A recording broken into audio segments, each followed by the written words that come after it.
Good afternoon, everyone. Brent Hager here with Marcus Johnson.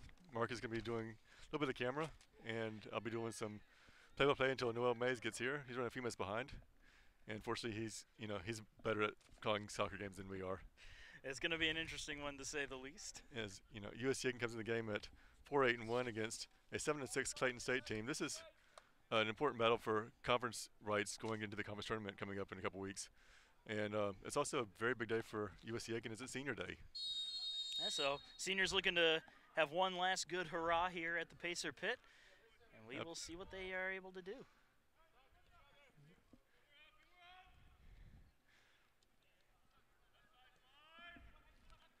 Trying to play into the box, but unable to right now. Brett Smith getting the start for the first time in a while, and his whole family's here today, including his sister-in-law, who's a former women's soccer player, married Dean Smith, the former U.S. Aiken great defender. But someone looking to cross into the box, and he's going to try to get another assist or two. I mean, he leads the team in assists, but also he's a school record holder for assists. Number 6 all-time in points scored here. Absolutely phenomenal player.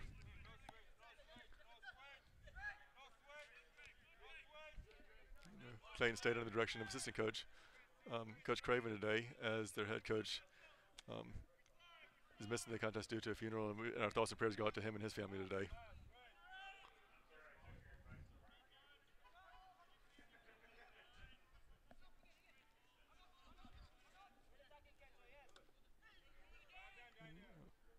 And this is a beautiful day to be playing soccer here in South Carolina.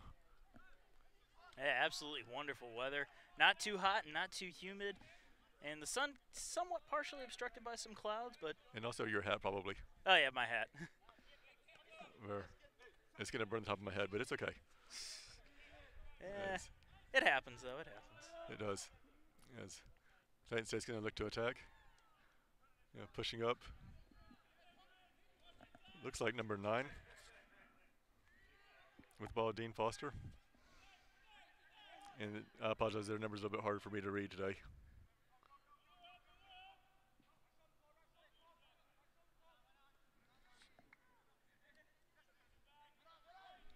Yeah, the orange and white numbers and jerseys. Coming from a communication background, I can tell that's a disaster trying to read. Sam Andrews is looking to connect with Orlak. Unable to. Clayton State gets the ball back. Nice boot over midfield. But Thomas Krushmar, the 6'5" freshman, gets a head on it. Unable to win it, though.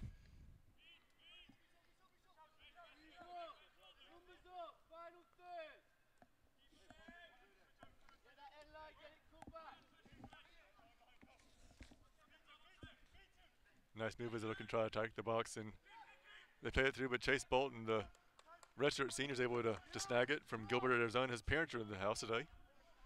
They came up to us just before the game. And said they liked the commentary, which is kind of scary. I don't know. That or we're entertaining. Get your money's worth, but it is a free broadcast. Yeah, there you go. Always helpful to get a free broadcast. Yeah. Pretty good crowd. The Clayton State women's team is in the stands today. They play afterwards. A little bit of a reversal where usually the women play first, but today it's not opposite day, but it kind of is. It's thrown me off just a little bit, having the men's team go first.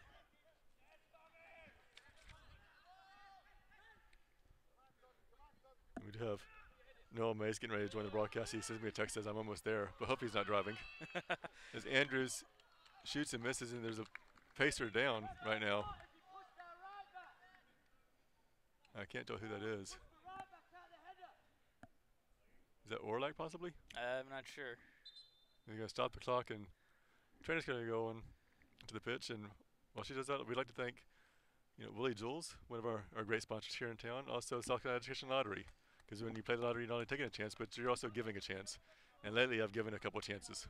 Yeah, I've given more chances than I'd like to admit. And but you always play responsibly. That's really the key. Oh, of course. And it's all in fun, unless you win $1 million or something like that, and then you can maybe retire.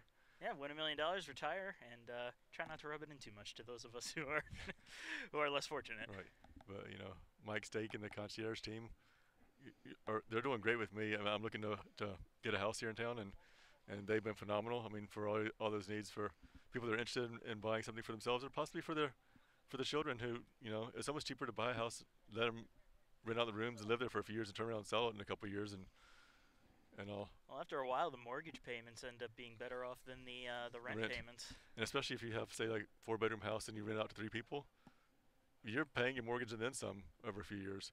And we've seen some actually former soccer players actually buy a house in town and turn around and sell it. That was Kento Ito that was going off the pitch, and he seems to be fine, shaking hands with the visiting coaches. He's tough. Hey, you never like seeing somebody go down, but when they get up, they pop right back up. If you get it, breathe a little sigh of relief. Absolutely.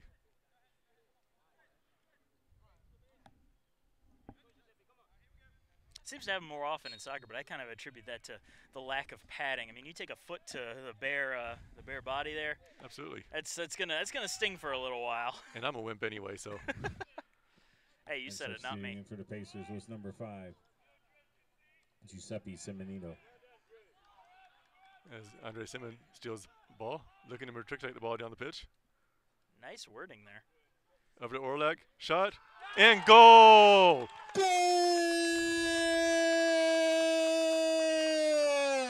The goal, the number 12, Daniel Orlak! The assist to number 10, Andre Simon. Absolutely great play. You can see that thing coming from up here, only because we're higher elevation, so we can see things happening. That's true, yeah, and it was just good, clean play. And I think that's about assist number 27, 28 for his career, school record holder. Yeah, just keep on adding to it with every assist he gets. Absolutely. He's on the verge of becoming the top 5 in the school history for points scored in a career. Absolutely phenomenal player. Had a verbal commitment elsewhere to Division I school, but had connections down here and decided to come down here instead, play for Coach Afoji. Well, the Aiken area is great for soccer. I know in high school, I went to South Aiken High School, and they have several state championships in men's soccer at least. They do, and Andre, his family knew Coach Afoji from his playing days in New Hampshire, and Andre was a catalyst along with redshirt Jordan Masiri, the catalyst for during their freshman year where they got to the NCAA tournament for the first time in school history. 14-6-1, I believe it was the record, but the winningest team in school history. That's a good record, 14-6-1. You can't argue too much with that. And they look to be on the attack again, but passes just too far for Andrews. But Simon was a huge catalyst for that team, as well as some of these other players like Brett Smith. He's a freshman coming off the bench, but man, he was good. He played alongside his brother, and what a duo that was. Well, and Jordan Phillips and I have talked in Inside Pacer Nation, which was just aired on Friday. Yes. And talked about how this team, while their record right now isn't the best in that it could be, they have some bright future ahead of them. The seniors are going to be leaving a decent team behind. And 4-8-1, but they've lost 4 games to nationally ranked opponents, including a couple in the top 5. And they play those teams tough. It's not like they were getting beat 7-0 or anything like that. It was, a 3-2 ball game and those type of things. I mean, you just a couple bounces go the right way for you, and those 3-2 losses turn into 3-2 wins. Absolutely. I mean, you see I think of one in particular, the Young Harris game where they thought they scored with under a minute left to win, and unable to. But they have the talent to beat anybody in the league. It's just that they can put it all together, and that's what they're going to see in the conference tournament. They do have the automatic qualifier this year, so going to the conference tournament, you have a chance to win, no matter what your record is. Win it and go to the NCAA tournament, and that's something that's very doable for this team. Oh yeah, once you get into postseason play, you just can't tell what can happen there. Yeah, it doesn't matter what your record is if you make it to the postseason. We've seen that in several sports that we've covered. Eight's beating one, 6 beating ones. One's beating 6, 7 seeds to get to the Elite 8. Yeah, I mean that was last year in the regional championship in volleyball. Queens came out of nowhere and just pulled upset after upset. As a 7 seed, they beat the 2 and 3 teams and then lost. It took us to 5 and 15-13, I believe it was. Yeah, it was a 2-0 deficit that USC Aiken had to come back from in the regional championship against Queens, who I wouldn't be surprised if they pull something similar this year. And but the same way for men's soccer, women's soccer. I mean, in this region, it doesn't matter who it is. You get in this tournament, that team is good. And some of these other regions, not to pick on I won't name names, but some of these other ones are not nearly as tough as this one is. Yeah, it's a very tough region in multiple sports. So, I want to say that this region combined with the South region, and golf has had like the last 7 or 8 national champions. Well, golf is a completely different It monster. is, but I mean, it's just amazing that no team from out west or anywhere else could knock them off. But Well, again, you think about it, around here, maybe in the Southwest would be the exception, but you can play golf 365 days a year. right, and I know for a fact the number 1 team in the nation right now in men's soccer, University of Charleston, West Virginia, well-coached team, and they would not saying they would not be first place in the conference of the Peach Belt, but they would be challenged by several of the teams that we've had. I mean, I know the personnel up there pretty well. Familiar with the coaches and players, and I want to say the top few teams in this league, which is really anybody on any given day, would give them fits. Maybe not beat them every time, but it might be a 60-40 type split. But Clayton State trying to gain possession, and Brett Smith puts a powerful boot on it and kicks it about 40 yards out of bounds. You see, I believe Brett said his grandfather's coming today too, which is pretty nice. Hey, whenever your family comes to town, you get a little boost in your play. I've noticed that. Yeah. I've done it myself. And Simino steals it momentarily, flips it over to Simmond. Looking to get fancy, but unable to.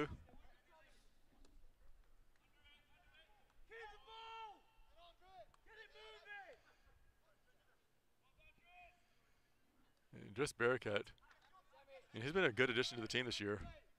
He gets to be even faster when he pulls his pants up a little bit, and I'm not sure why he does it, but maybe he's just. I'd actually heard that it's one of the reasons why you see players doing that is when you're out there running around so much, you're sweating a lot, and it's probably rubbing. It's rubbing, and the moisture accumulates on your pants, and it almost feels like it weighs you down. By doing that, it almost feels like you're not getting weighed down by the moisture. The sweat just drips right off. Well, I just get weighed down by my fat. There's a difference. Yeah, I don't really have any room to talk about that. I'm not the fastest, but man, slow and steady, I will win the race every time. And speaking of racing, our cross-country team finished 10th today in the conference tournament. Yeah, top 10 finish. Yeah. They've had an injury-riddled year. Yeah, it's terrible how injury plays such a huge part in sports nowadays, but you gotta find ways to work around it. And we'll see that for our women's team today. She said about 4 or 5 starters are out today, and some of our favorite sport teams have the same issue right now.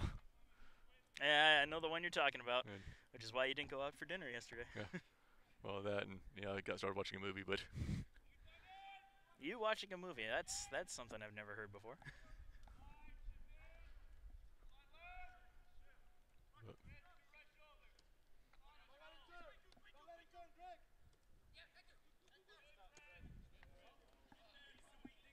And great job by the referee to play it back to USC Aiken.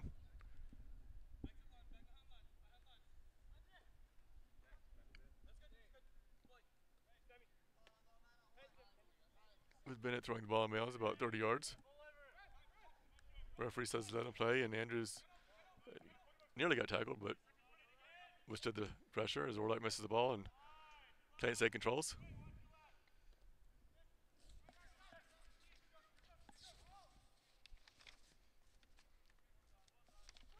Clayton State was 2-2 in the league. Have a couple matches left in conference while the Pacers. This is the last one, so it's a very big game in terms of seeding, because they could each be playing for first seed to host, possibly. I believe coming into this game, they were number 6. Was it? Is it the top 7 make it into the tournament? Top 6 make it. Okay, top 6. So they were number 5 coming into the match then.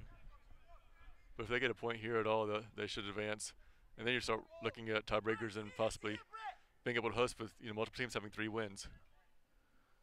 That'd be neat to host a tournament. Which would be Halloween night, which we also have home volleyball at the same time, which would be tough for us, but definitely doable. If we can play at home, we'd love to do that. As they called a foul in the box. Andrews' header misses wide.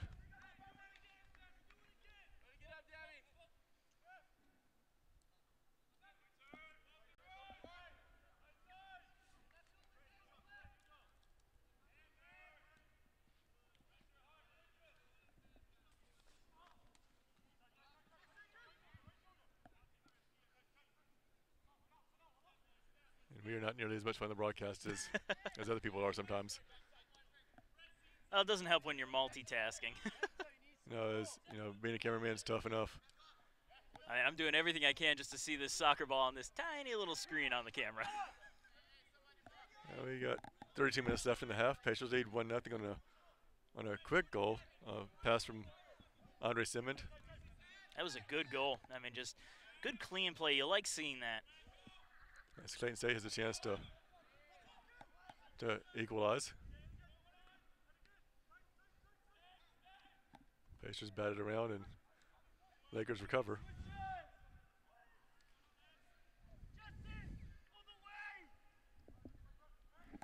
And it'll be a throw in for the Pacers.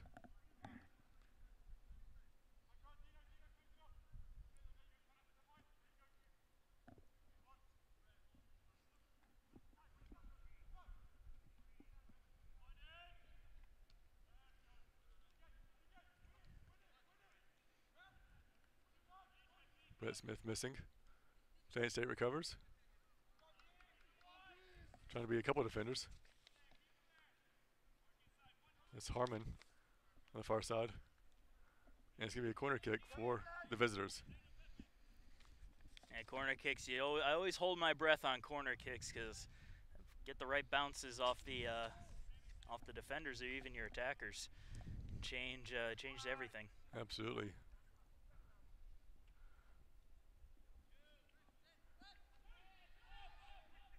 And they play it quickly and short. Back to the top. The shot deflected.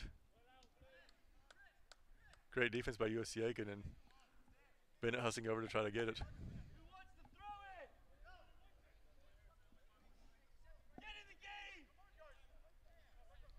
And it's going to be a throw in for Clayton State. And 1-0 with 30:30 to go in the first half. Pacers with that lead. It's a crucial game, as we talked about already. It's going to be a goal kick for Bolton. Chase Bolton, the redshirt senior from Gilbert, Arizona. We mentioned his parents are here. He's growing the beard down to about the stomach right now. Yeah, he's farther along than I am. I'm just trying to grow mine out, and it just it gets to a certain point and then just stops. Oh, if we tell him if he grows his beard out long enough, he's going to lose the hair on top of his head. Not sure that's how it works, unless, of course. It happened to me. I was about to say. As Crashmar takes the kick, boots it past midfield, but out of bounds into Clayton State's bench. And as much fun as I've had right now, I'm going to go ahead and turn it over to Noah Mace, who's an extraordinary broadcaster and has much better vocabulary than I do in terms of soccer. So I'm going to turn it over to him and I believe Ryan Dwyer as well. So we're going to turn it over to them and let them take over.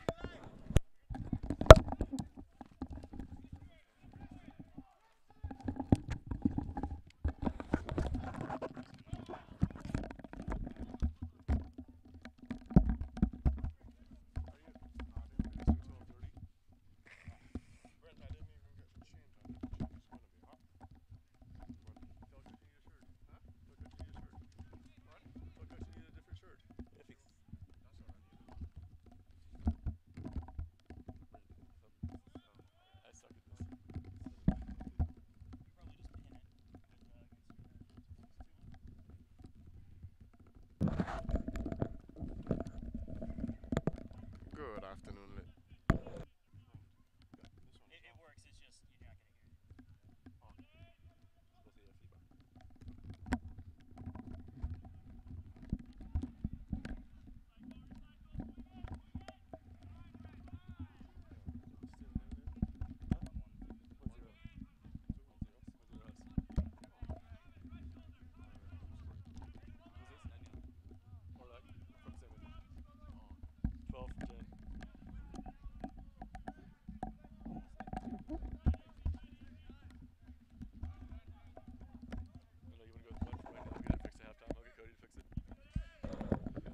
Good afternoon, ladies and gentlemen. Welcome back to live action here at the Pacer Pit.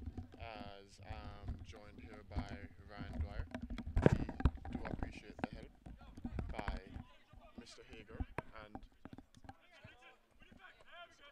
Marcus Johnson, who who I know did a brilliant job until we got here. Here at the Pacer Pit for senior night, the Pacers are out and running, leading here 1-0 against Clayton State. As we see the Pacers playing in their blue rather than the home kit of the white, and the Clayton State,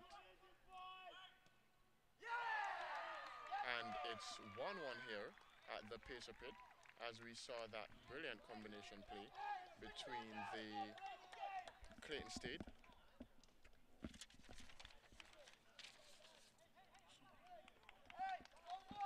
The Clayton State goal scored by number 9, Dean Foster. and this, folks, will promise to be a very interesting matchup, as USC Aiken will definitely go out for these 3 points, and the Clayton State Tigers, I believe, will try to keep their streak alive. Surely. The Pacer guys will try to get it back on senior night. A truly remarkable day for them.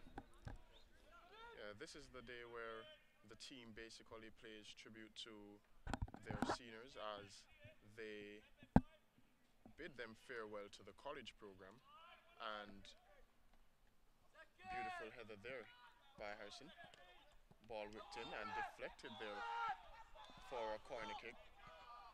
Several shouts there for a penalty kick, as the ball did ricochet off the hand of Thomas. However, it was more of a ball-to-hand scenario.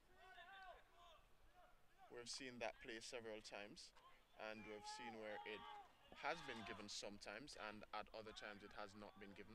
Ball whipped towards the far post and out for a goal kick to the Pacers.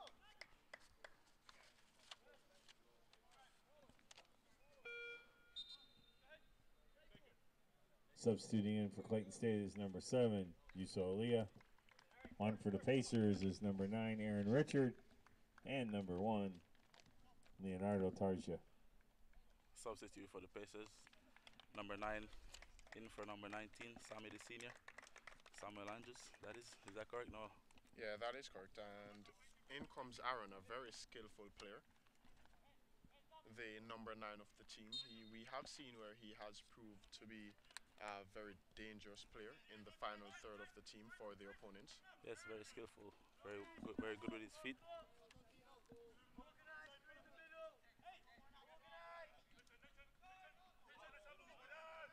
Ball thrown out and unable to control there was the USC Aiken wing player.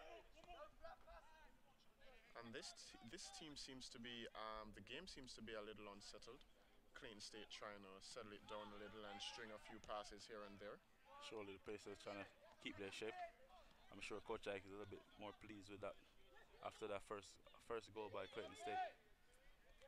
Hopefully they try to get back a second goal, so we take the lead. And a free kick will be awarded to the Pacers on the goal line, basically, of the defensive third of USC Aiken.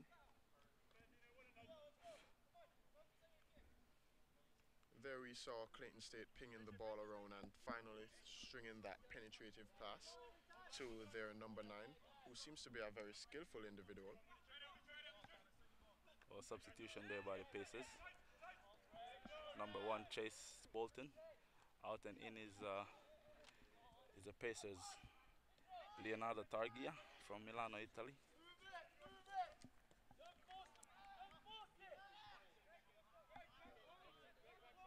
And USC Aiken just needs to stay composed here, and ball stripped there by Driz, but unable to keep it in play was Driz. As if he managed to keep that ball in play, it would have been a counter-attack, 2v2. Driz and Aaron versus the 2 centre-backs for Clayton State.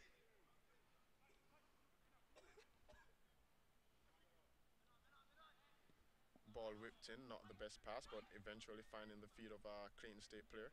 Trying to find room, but unable to do so, eventually playing it out. And the shot from far definitely won't threaten that of Leonardo's goal. And another goal kick to the Pacers. Surely not. think USC Aiken is a little bit lucky around this time of the year. Normally we'll be playing against North Georgia in the cold temperature up there in the mountains of Georgia. Yeah, Seem to get the advantage around this time around. yeah, for the majority of the players who are normally from the Caribbean and South America tend not to favor the cold. Free kick given against Dave Stone of USC Aiken Pacers. As he initially committed the foul, the referee tried to play the advantage but saw that there wasn't any and eventually pulled the initial foul back. Free kick on the edge of the 18 to USC to Clayton State.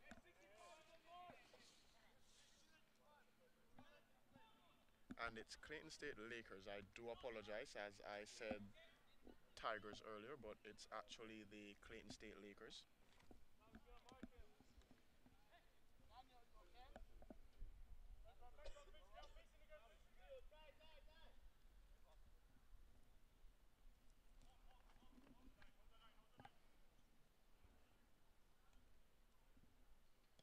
Ball pinged towards the halfway line. Daniel with a flick on. Aaron to bring it down. Plays it to Smith. Smith plays it back to Aaron. Aaron tries to plays it back to Smith, but Smith was brought down and the foul called awarded to USC Aiken. And I believe it's Andre Simon, number 10 from New Yeah, Hampshire. one of the seniors here tonight.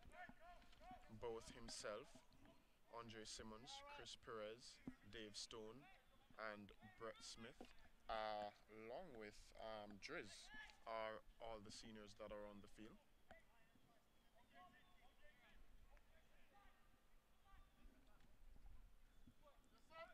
Thomas to launch this one in, launches it towards the far post. The flick on for towards the near post not coming, and foul not awarded to USC Aiken Pacers there as the player collided into Dave Stone. Driz trying to keep it on the touchline still. Driz trying to wiggle his way free, unable to do so. And that seemed to be a throw-in to the Clayton State Lakers. However, the linesman pointed his flag in the opposite direction, and it's a throw-in for the USC Aiken Pacers. Dave Stone to take this throw-in.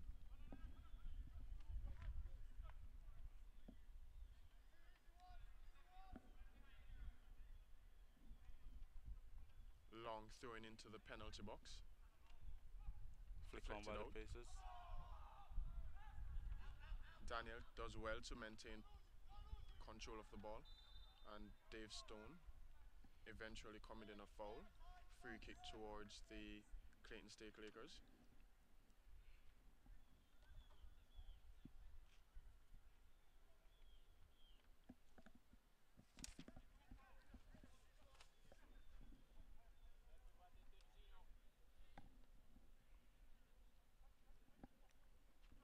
The goalkeeper to take, and this one should be launched high and far into the defensive third of the Pacers. Dave Stone wins the header. Giuseppe looks inside. Still Giuseppe to Simmons. Simmons back to Thomas. Thomas plays the ball back to Giuseppe. Giuseppe with a lot of time. Still Giuseppe running out of plays, and he's eventually fouled. Not the smartest of fouls committed there by the Clayton State number 9, with a player that seems to, of his caliber, he had the player closed down, but eventually committed that foul. Basically bailed out Giuseppe. Thomas launches it towards Aaron. Aaron flicks it on to Giuseppe. Giuseppe will not be able to get under it, but still Giuseppe wins the deflection. Ball headed to Driz by Smith. Still Driz. Driz tries to get rid of his opponent, is unable to do so. Whips it in, and Giuseppe is under it, heads it over the goalkeeper head, but the goalkeeper is eventually fouled by Aaron.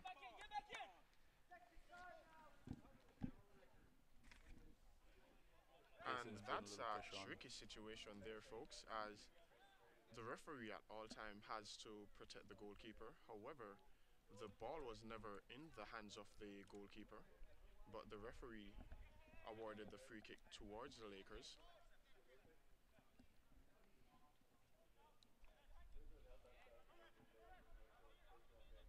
And that's up to the discretion of the referee, Ran, as whenever that happens, the goalkeeper should always be given the advantage. Surely, surely. They will want to be protecting the one. He's Keeper. vulnerable jumping with his hands high in the air versus the player that has his hands for balance.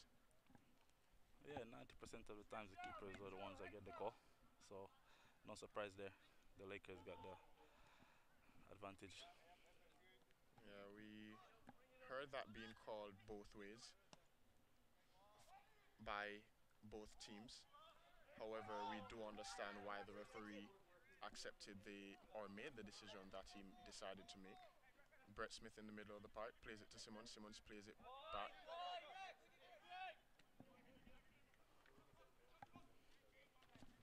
Ball whipped in towards the far post. Driz unable to and does well, but unable to keep it in play.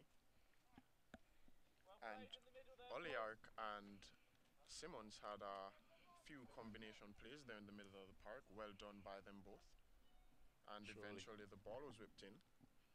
Dangerous cross as well. A little overhit, but still threatening towards the Lakers' goal nonetheless. Giuseppe's under it, plays the ball to Oliark. Oliark plays it back to Giuseppe. Giuseppe to Aaron. Aaron does well to get rid of his defender. Still Aaron, still Aaron, still Aaron. Trying to dribble past 1, 2, 3, too many, eventually losing out.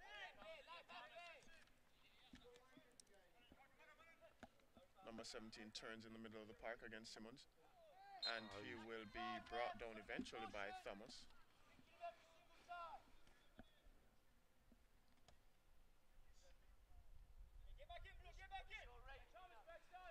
And here we see the players of Clayton State putting the ball on the floor and running at the defenders for USC Aiken. Shot whipped in, will not threaten Leonardo's goal.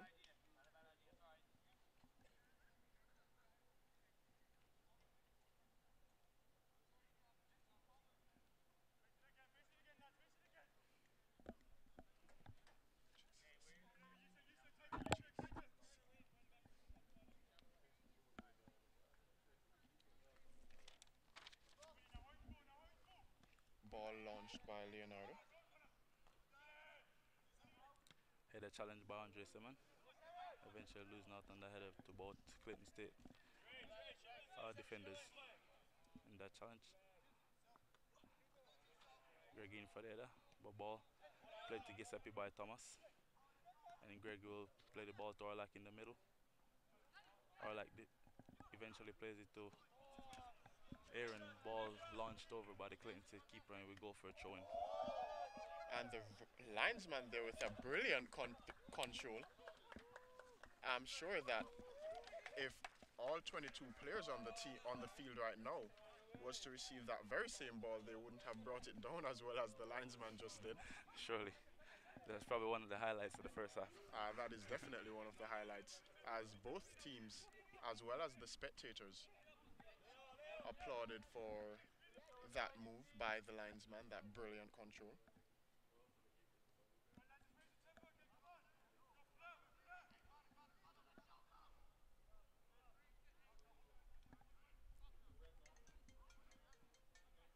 Perez looks to make a pass to Aaron, but eventually losing out to the defender there by Clayton State.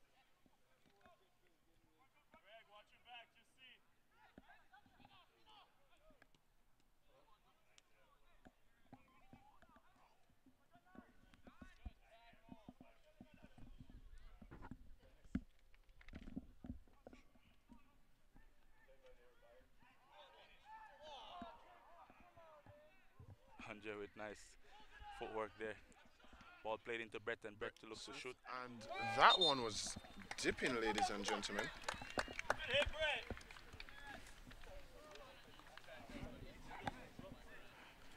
Surely, great effort there by Brett Smith. Andre Simon will now take a corner kick for the Pacers. Yeah, and that one was always dipping. It had the goalkeeper beat. The goalkeeper had no chance at all with that shot from Brett Smith as the deflection threw him off. Simmons ready to whip this one in. Already on an assist is Andre Simmons. The captain whips it in. Finds Chris Perez, and Chris Perez with a beautiful flick on. However, no one was on the back post to have it tucked in.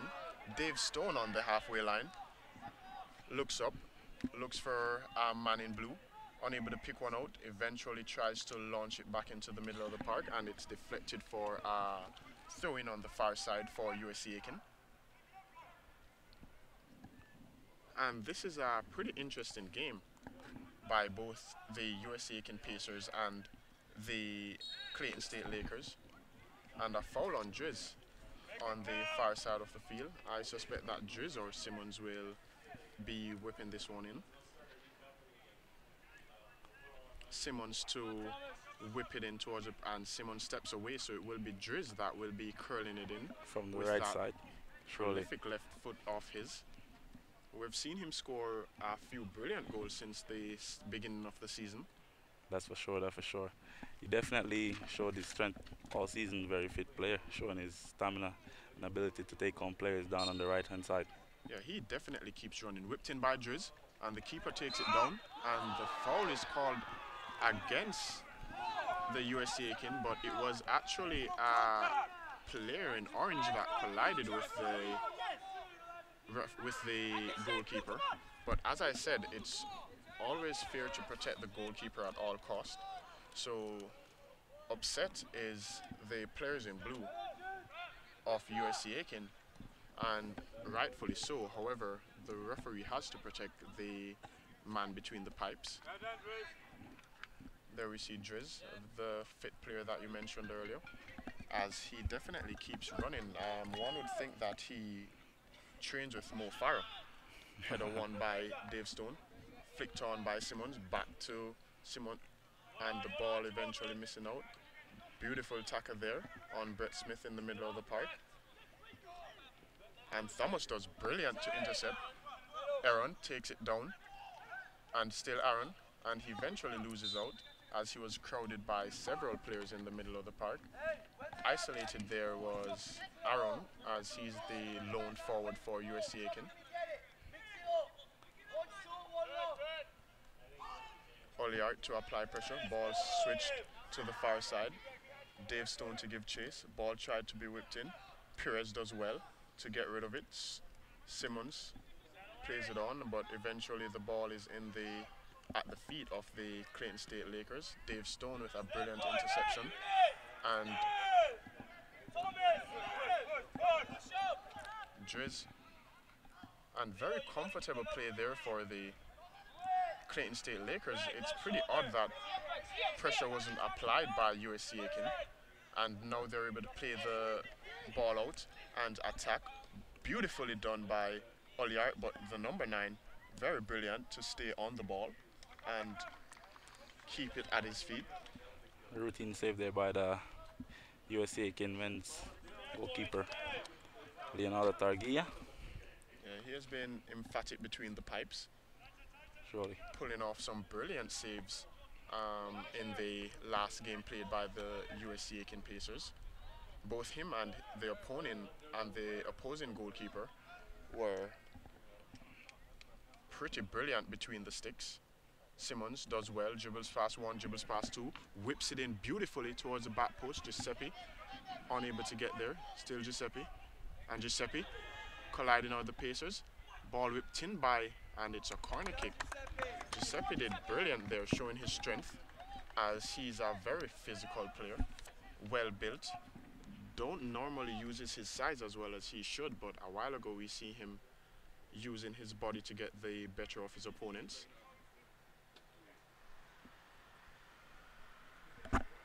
And Driz will whip this one in. 1-1 here at the Pacer Pit, with just under 9 minutes remaining in this game. Whipped in by Driz, float. Giuseppe unable to get there, and it's a goal kick awarded to the Clayton The State substitution Lakers. for the Lakers, number 22, Tyson Artis.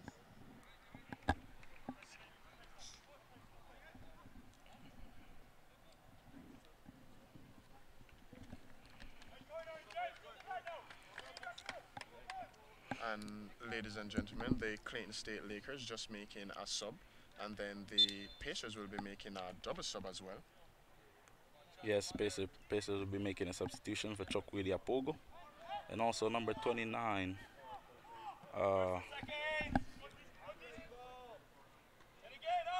The guy. Ball flicked on.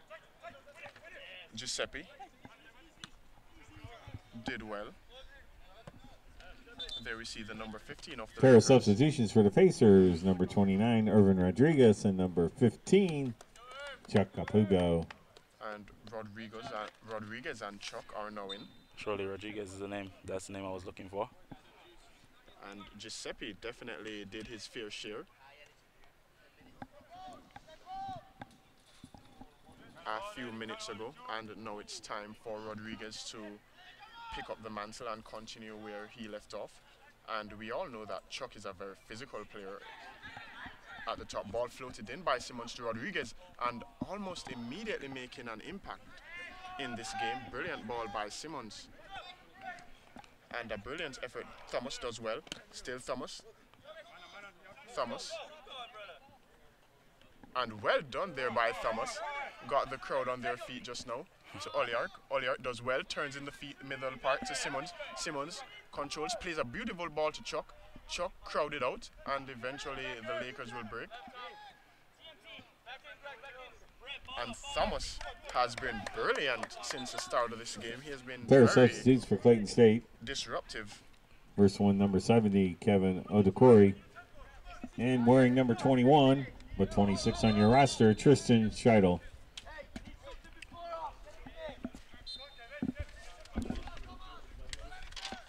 Very alert player, Thomas, making a couple interceptions. Beautiful ball there, whipped in, but Chris Perez equal to it. Surely. One of the more composed players on the pitch.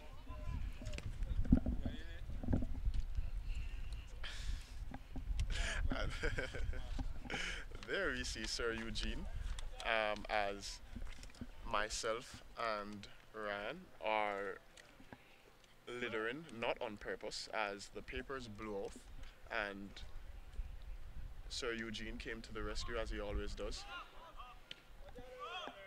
Cleared there by Rodriguez. Chuck is under it. Still Chuck. Ball comes to Simmons. Simmons does beautifully to get rid of two players. Gets rid of three, and is fouled in the middle of the park. And that will be a yellow card, as that was the captain's first foul that I've seen since the game has started. But I think the reason why he got that yellow card, as normally the first foul is normally a bye, where the player won't be cautioned, as it wasn't that much of a rash tackle on Simmons. It's more of he disrupted the counter-attack, so it might have been seen as a professional foul in the eyes of the referee, as there was nothing malicious in that tackle.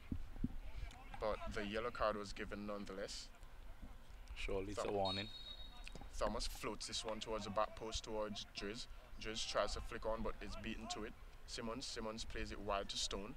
Stone will try to whip this one in, and a high one towards the penalty spot, and the keeper misses. And will it be in the back of the net? And Rodriguez is unable to put the ball in the back of the net, as it was deflected off the goal line. That one was bound to hit Substituting the net, in for the ladies and Pacers, number gentlemen. 14, Thomas Jorgensen. The destination for that ball by Rodriguez, that shot was destined for goal, and that last minute deflection saved the Clayton State Lakers from going a goal down yet again in this game at the Pacer Pit. Andre looking to make his assist number 7. Whipped it in. Simmons, a beautiful ball towards the back post, and flicked on by the Clayton State Laker player. Chuck is under it, trying to keep it in play. Does well to give the ball to Driz. Still Driz. Driz does well and loses out, but Oliark is there. Ball towards Thomas. Thomas whips it in one time to Simmons. Simmons does beautiful to skip by one. Floats it towards the back post, but it's out for our goal kick. Simmons there should have taken that shot, should have just let rip, but decided to go for the assist. He's a player that doesn't target the goal that often. He prefers to be the player that gets the assist. But there we see that Simmons should have been a little selfish, should have had a little bit of instinct to go towards goal. And beautiful play there by the Lakers. That's brilliant there. And inside the box, and it's offside. And the number 10 for the Lakers there was bailed out, as he sure would have heard it from his coach if that goal did not hit the back of the net and the ball was not offside. The player that gave the assist was not ruled as offside.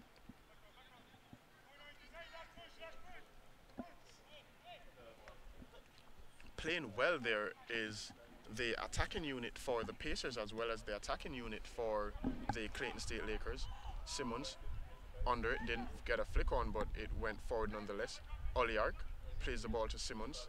Simmons will cut inside and whips it towards the far post, towards Chuck. Will Chuck get a head on? He does, but that one will not phase the goalkeeper. Two USC Aiken players colliding, and that's the second time we've seen players colliding with each other. Number 10 does beautifully well, but Oliark will take him out, and that's definitely a yellow card for Oliark.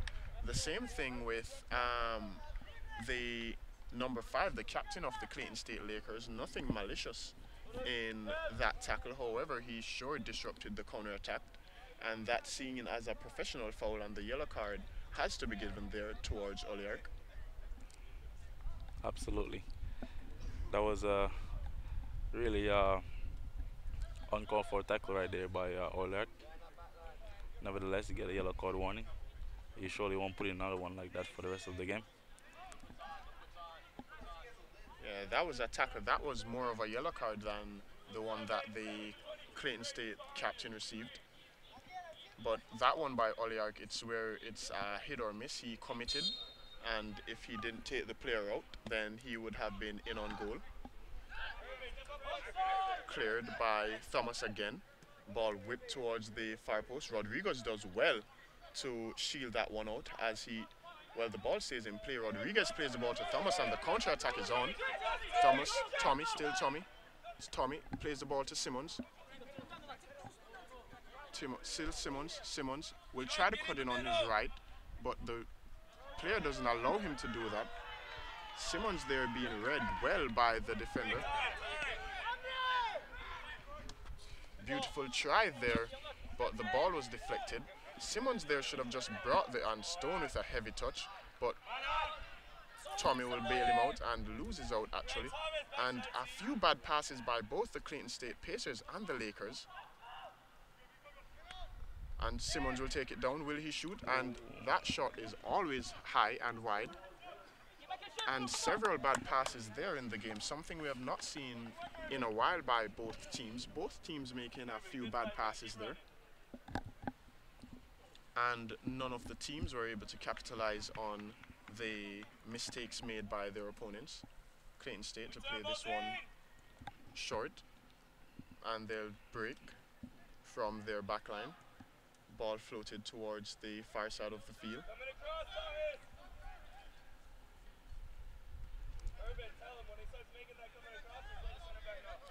And here we see the Clayton State players leading the charge. I think they're trying to get back with their rhythm. Yeah, this player is the number 70, very skillful and very quick. Beautiful plays there. 1 minute left in the half. 1 minute. And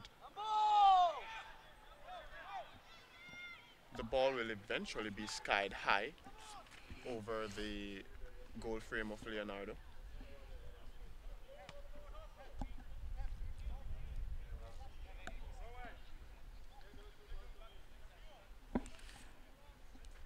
We are just under 30 seconds to go for the halftime, ladies and gentlemen. 1-1 here at the Pacer Pit, the Clayton State Lakers and the USC Aiken Pacers. Yeah, we're almost certain that this one will head into the half, 1-1, as Leo will be in no rush to take this goal kick. Thomas is under it, flicks it on, and soon we'll hear in the background that there'll be 10 seconds. And here we go, ladies and gentlemen. 8, 7, 6, 5, 4, 3, 2, 1, 0. We've reached halftime here at the Pacer Pit. Your score is knotted at 1 apiece. At this time, we'd like to ask the Senior Day participants to come on over to the Pacer side of the field. And it's halftime here, ladies and gentlemen, at the Pacer Pit.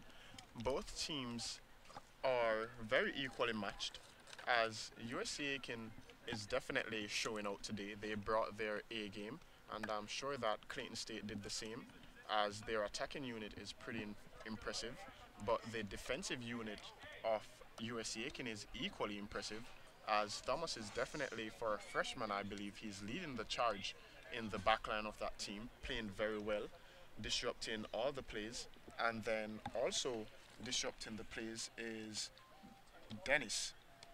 Bennett, I do apologize, who has come into his own on the near side of the field for USC Aiken.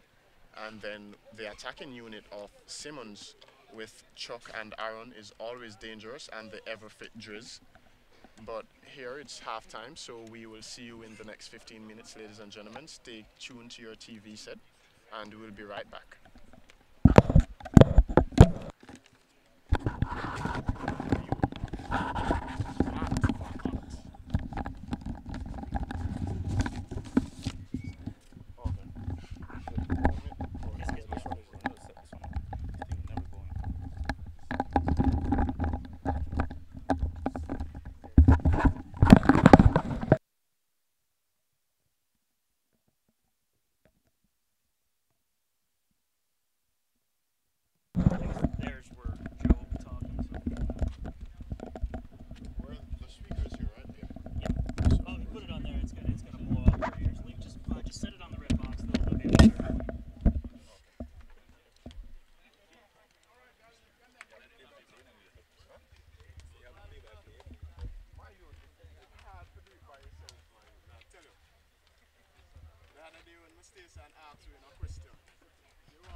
And ladies and gentlemen, at this time, we'd like to take a few minutes to honor our seniors for their contribution to USC Aiken's men's soccer. These 8 seniors have left a significant impact on the program, the university, and the city of Aiken during their time with the team. The 4-year seniors guided USC Aiken to its first ever NCAA tournament appearance and set the school record for wins in 2014 with a 14-6-1 record. Our first senior today is Samuel Andrews. Samuel Andrews transferred to USC Aiken prior to the 2006 season, and he's being escorted by Bonnie and Gene Andrews. Last year, he logged time in 13 matches and earned 6 starts. He scored his first career goal in the win at Georgia Southwestern. This season, he poured in the game-winning goal and added an assist in the victory at Erskine. He's played in 23 matches and started 11. Andrews will graduate with a degree in business management. Ladies and gentlemen, Samuel Andrews.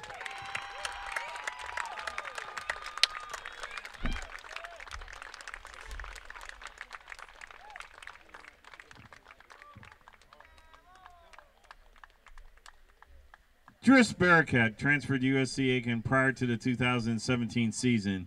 He's being escorted by USC Aiken soccer alumnus Tarek Halid. This season, he scored 6 goals and dished out 3 assists and boasts a team best 15 points. In the victory over SCAD, Barakat delivered the game winner and had a foot in each of the team's goals, tallying 3 goals and an assist in a 4-2 win. He also notched a goal in the draw with Newberry and he assisted in the game-winning goal against Georgia Southwestern. Driss added goals against Lander and Francis Marion while dishing out an assist against the Patriots. He will graduate with a degree in finance. Ladies and gentlemen, Driss Barraket.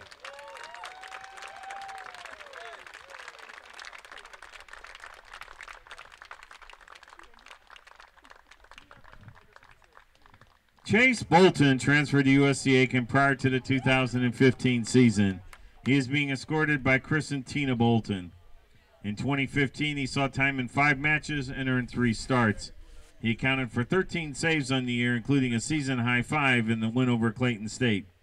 In 2016, Bolton saw time in 4 matches before being injured and forced to miss the rest of the season. This year, Bolton has played in every match and earned 14 starts.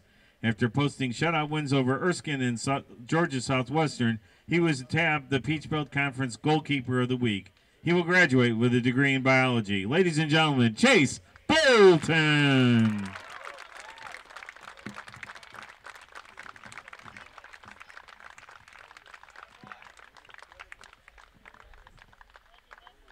Kento Ito transferred to USC Aiken prior to the senior season. He's being escorted by number 12, Daniel Orlak. He has been solid all year for the Pacers and accounted for a goal and 3 assists. Ito's lone goal of the year came via the penalty kick in the 1-0 win over Georgia Southwestern. He's also counted for assists in the win over SCAD, the tie versus Newberry, and against Young Harris and Emmanuel. He will graduate with a degree in business management. Ladies and gentlemen, Kento Ito.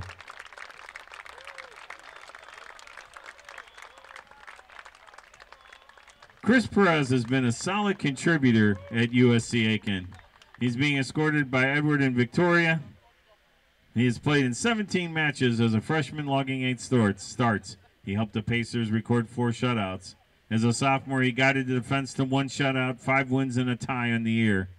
Last year, he started in all 17 matches and was valuable on the defensive third of the pitch. This year, Perez has played in 9 matches and tallied his first career goal in the tie against Newberry. He will graduate with a degree in business management. Ladies and gentlemen, Chris Perez.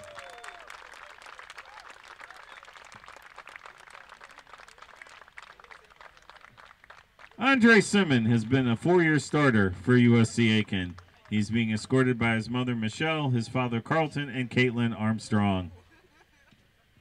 As a freshman, Simon accounted for 23 points on 6 goals and a team-high 11 assists en route to earning second-team All-Conference honors. As a sophomore, he was voted the second-team All-Conference and garnered Peach Belt Conference Player of the Week honors. For the season, he tallied 7 goals and 5 assists for 19 points. Last year, he picked up all-region honors after being tabbed a first-team All-Conference selection. Simon finished the season with 2 goals and a team-best 8 assists. As a junior, he also earned PBC All-Academic Team allocates. This season, he has 1 goal and a team-high 5 assists. He's accounted for 4 points on a goal and 2 assists in the win over Francis Marion, and he is the school's career assist leader with 30.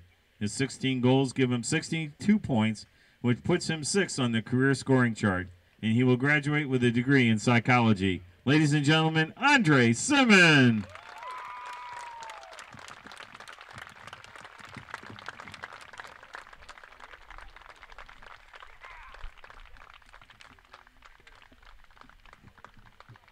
Brett Smith has been a valuable member of the USC Aiken men's soccer team for 4 seasons. He's being escorted by his parents, Greg and Deborah, grandfather, Tony, brother Shane and Dean, and sister-in-law, Olivia. As a freshman, he's played in 19 matches, garnering 1 start. He picked up 6 points on 3 goals, including the game winner against Pfeiffer. As a sophomore, he saw time in 9 matches and played a huge role in a team shutout of Flagler.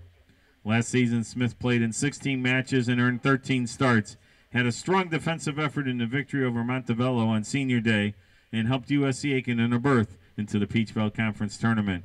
This year, he's played in 11 matches and earned 5 starts.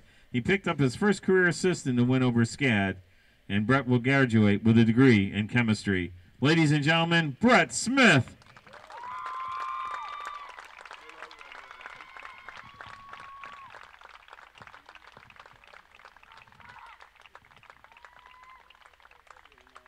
Dave Stone transferred to USC Aiken prior to the 2015 season.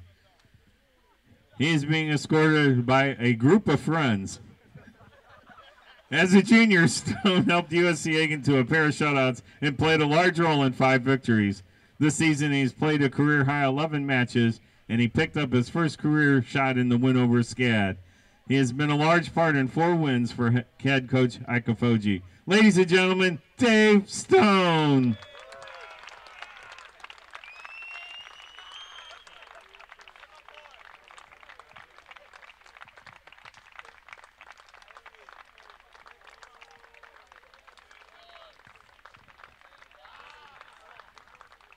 And ladies and gentlemen, I'd like to ask you once more to show your appreciation and thank these seniors, not only what they have done for our men's soccer program, but also for USC Aiken and the Aiken community.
Back live here at the Pacer Pit. Clayton State about to take the kickoff for the second half. Yeah, very interesting matchup between Clayton State Lakers and the USC Aiken Pacers, as we are tied here at 1-1.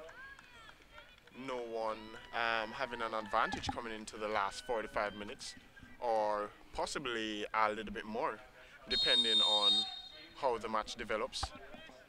And Aaron leading the charge with Sammy immediately. Pacers looking to come back out the way they started. Usually how Coach Ike normally does his tactics, coming back out the way he started. Just to switch things around a little bit to see how it goes. Yeah, both teams started well, and the only issue is that there weren't a lot of opportunities by both teams on goal.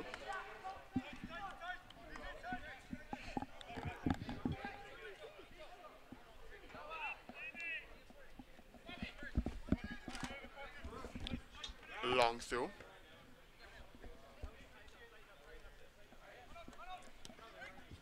Dave Stone does well, and still Stone eventually losing out. Free kick given against the Lakers number 80 on foul on Oliark. And the number 80 is a very strong player. Yeah, very physical challenge there by the Clayton State Lakers, number 80. Yeah, Oliark just got the wind knocked out of him as the trainer was signaled not to come on. We haven't seen the trainer on the pitch in that of Clarissa since the beginning of this game. The referee has pretty much kept the game safe and under wraps. It's always a good sign to see the trainer off. That is always a good sign, as having an injured player is never something good. Oliark with a shot won't threaten the goalkeeper's goal, as he watched it fly harmlessly wide of his goalpost.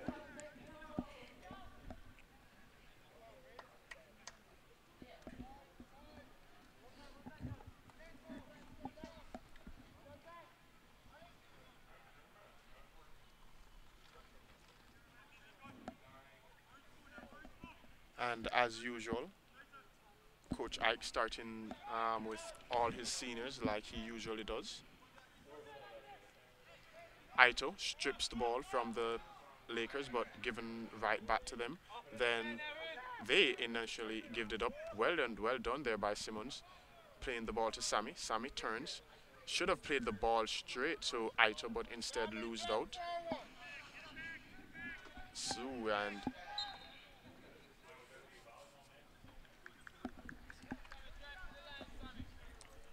foul against Sammy. Yeah, there we see that decision that will prove to be vital in the offensive third for the USC Aiken Pacers, not being taken effectively or executed effectively. Dave Stone and Chris Perez is under it. Perez heads the ball forward. Brilliant play there by the number 80 to the number 22. Back to the 80. Oliark comes forward, and Driz does well. Oliark, good double team to win the ball, and Driz will come forward. Should just run directly at the players, and so he does. Should play it to Aaron, and beautiful nutmeg there by Driz, but loses out. And there we see the USC Aiken Pacers not going forward together as a unit and going together individually. And Oliark has been a nuisance to the Clayton State players in that middle of the park. For someone his size, he has been disrupting all plays for the Clayton State Lakers. He seems to be everywhere, exploring each blade of grass on the pitch. And that's the type of center midfielder that Ikofoje loves, one that's box to box. And Dave Stone there throwing the ball. However, it did not come in on the pitch, so it will have to be retaken. And it's a Clayton State throw in there. Just a little mishap there by the right back of USC Aiken, Dave Stone. Yeah, the linesman was telling the referee that the ball never came in, so it should have been retaken, but miscommunication, and Clayton State hurried to take the throw. We saw them taking the initiative, and USC Aiken lapsed and lost out on their possession of the ball, and brilliantly done, but Oliark again to disrupt that play. Noel, what do you think about the conference? Normally there's 10 teams, and usually around this time of the year they're usually battling to make the tournament. Now we have 8 teams. 2 teams have been eliminated from the conference. What do you think about it? It makes it less strenuous on the players, as when we played with the 10 teams, it was difficult, not so much difficult as it was competitive. But those 2 extra games make such a big difference. And beautifully done by Drews, whipped across the face of the goal and deflected beautifully.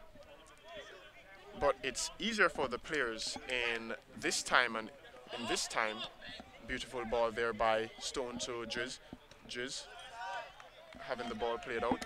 But back to your question, Ran. Sure. It's a lot easier, as those 2 extra games will make a big difference on the legs of the players for USC Aiken, as well as those for the other teams in the conference. And Perez does beautifully there, and that should have been a throw into the Pacers, but the referee does make mistakes from time to time, as Perez played the ball out of the Clayton State player. Seeing that all the teams will be in the tournament, do you think that there's a lot of lack of enthusiasm about the players knowing that they'll be already in the tournament? Not necessarily, as 2 teams would have been out, and in this case, Driz on the ball, played the ball to Aaron. Aaron plays the ball back to Driz. No, it will be, remember that 2 teams would be out, and then 8 teams will battle for the conference tournament finals. So whether or not 2 extra teams would have been there, it would have been competitive nonetheless, and that's dangerous play there by Aaron with the high foot.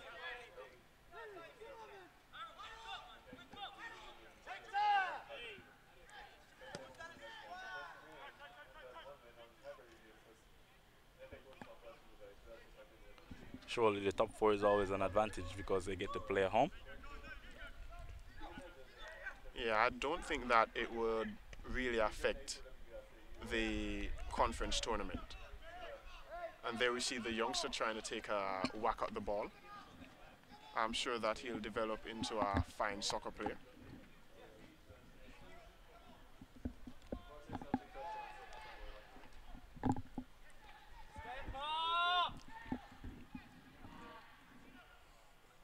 And the number 9 with a cutback, however, the USC Aiken will break.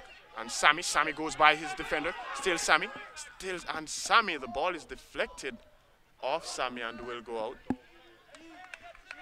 And that was a very quick counter-attack by USC Aiken Pacers. As a beautiful ball to Sammy by Aaron, and Aaron very quickly caught up with him. Sammy only had to take one more touch. If that touch was not deflected, then Sammy would have passed the ball to Aaron, I suppose, and he would have been in on goal. And Oliark again. Yeah, Sammy just losing out on the last minute on that counter-attack. Yeah, a little unfortunate for the Pacers, and fortunate for and Oliark in the middle of the park, eventually losing out. And that's how Iko Fudge likes to see it. His players being very comfortable on the ball. He might have been in the defensive third.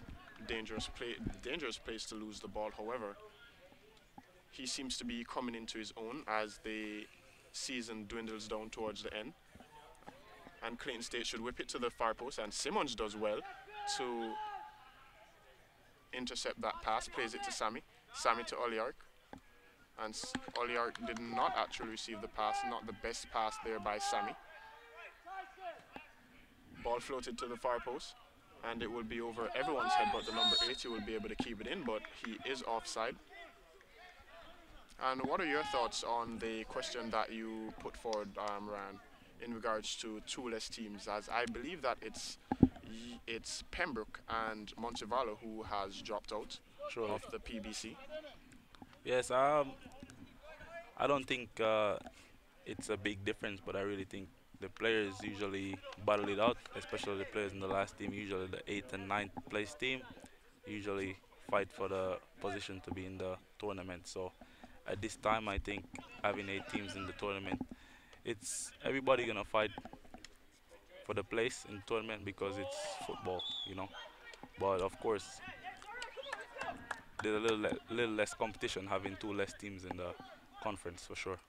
Oh, I see what you're saying. The relegation battle is competitive as well as the battle for first place. Sure.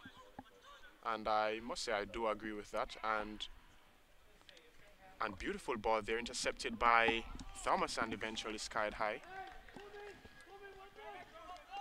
I must say that I do agree with you, Ryan, but in the end I believe it will make the conference tournament a little more competitive, as players won't be as fatigued entering the conference tournament, playing 2 less matches than they usually did. As back in our day when we played, you'd have been burned out by the time you got to the finals, as you'll be playing every Wednesday and every Saturday. Beautifully done there by Oliark. Oliark tries to play the ball to Driz, but he missed out. And Dave Stone to win the ball, plays it to Simmons. Simmons is on it. Floats the ball beautifully to Aaron. Aaron turns. Aaron shoots, and the ball goes wide. That should have been tucked in the back of the net by Aaron. However, I'm not sure if he realized how much time he had and how much space. He was eventually closed down, and that was a beautiful ball there by Simmons. Beautiful lofted ball there by Simmons. Aaron should have definitely put that away. That should have been 2-1 for the USC Aiken Pacers. Yeah, he went for power there rather than going for placement. And Aaron will chase again, and Aaron, I suppose, will be the favorite despite him being behind. And he does win the ball, as expected. He goes in the penalty box, and no penalty given. Aito turns, Aito shoots, and Aito, oh, a brilliant save there by the man between the pipes for the Clayton State Lakers, as that was heading for goal. And that was a beautiful save. Brilliantly done there by the Lakers goalkeeper.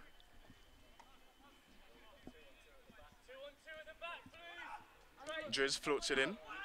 And goal! And cleared off the line by the number 10 of the Lakers. And that, again, should have been another goal. Handball there in the middle of the pitch by the Clayton State player. Driz! What am I doing?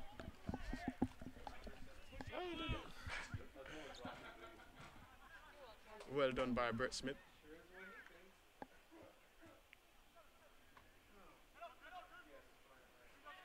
Simmons plays the ball to Aito. Aito does well, but he wasn't on the same wavelength of Brett Smith. Beautiful play there by Aito. However, Brett Smith was not ready for that play. And Sammy can be away. Still Sammy does well. Sammy tries to come inside, loses out, and is muscled off the ball there. And there we see again Oliar disrupting the play, and USC Aiken to come forward with Dave Stone. Dave Stone plays it to Driz, still Driz, cuts in on his favored left foot, whips it in, and it's in the back of the net. Oh, off the crossbar. And USC Aiken dictating the pace of this game, ladies and gentlemen. Clayton State Lakers have been left chasing shadows. The only thing that's lacking is the goal for the Pacers right now, as having the better of play and no goal. And that's a clean tackle, ladies and gentlemen, despite the shouts from the bench of the USC Aiken Pacers.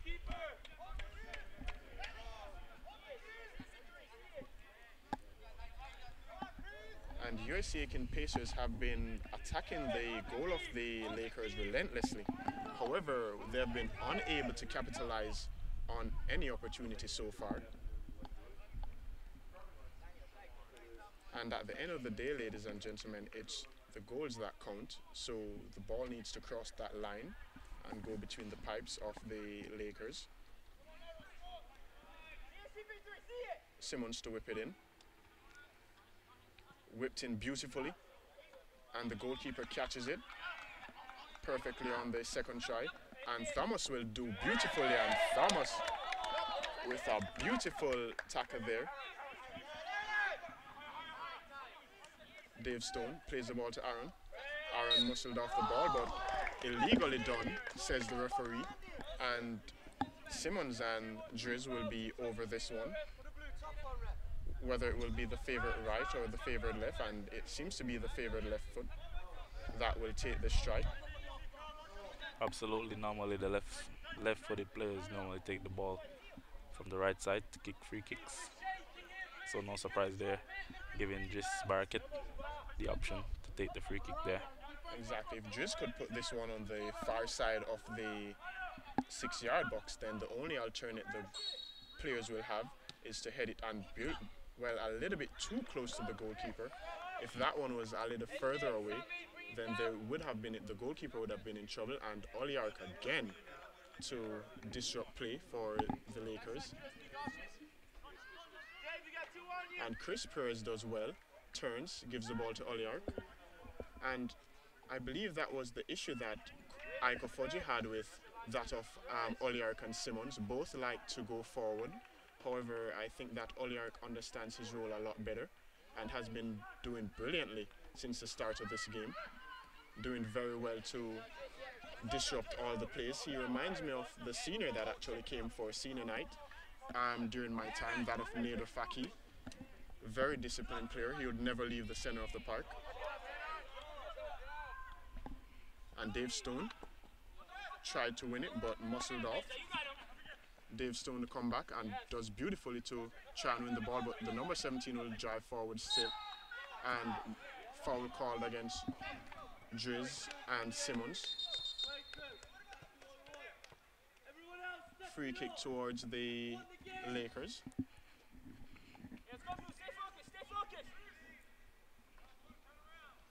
And usually the Pacers would have the advantage on the set plays, one would think, due to their aerial advantage in that of Thomas, Perez and Sammy. However, Clayton State has several tall players as well.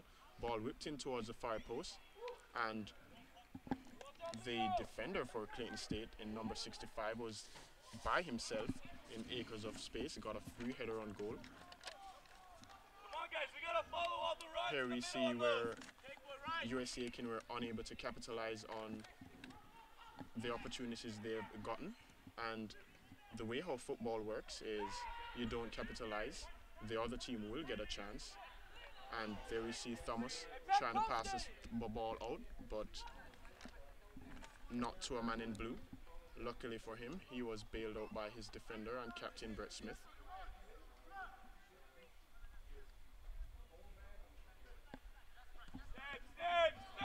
And Aaron to lead the charge. Ball floated by the goalkeeper towards Stone. Stone is under it, does beautifully to win it to Driz. Driz is being muscled.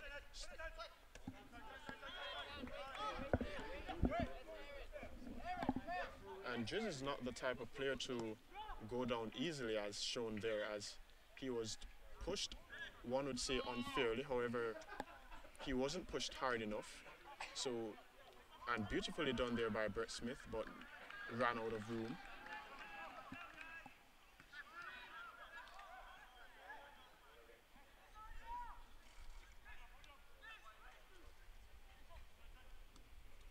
And in acres of space is the number 8.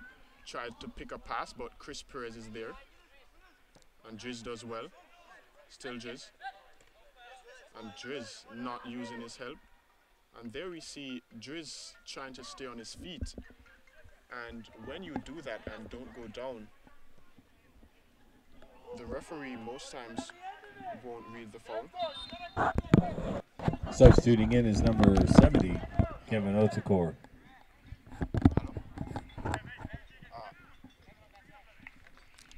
Substitution there for the Clayton State Lakers. Number 70 coming for number 9.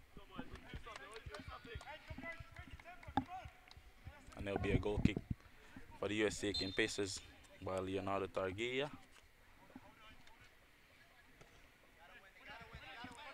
Yeah, that works, man. Where'd I be able to meet you?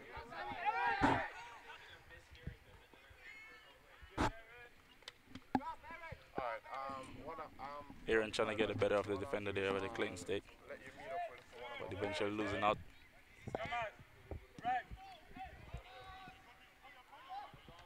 Nice header there by Thomas. Alright, man. But Ball it to will Kento. be, like, in the And next Orlak 30 minutes or tries so. to play a pass, but he loses out to the Clayton State player. And it's Dave Stone who kicks the ball out for a corner kick. But he eventually turned into an offside. As the Clayton State player is in an offside position. Yeah, Dave Stone there intercepting the pass. However, the corner kick would have gone to the Lakers. However, it's possession for the USC Aiken Pacers through that offside.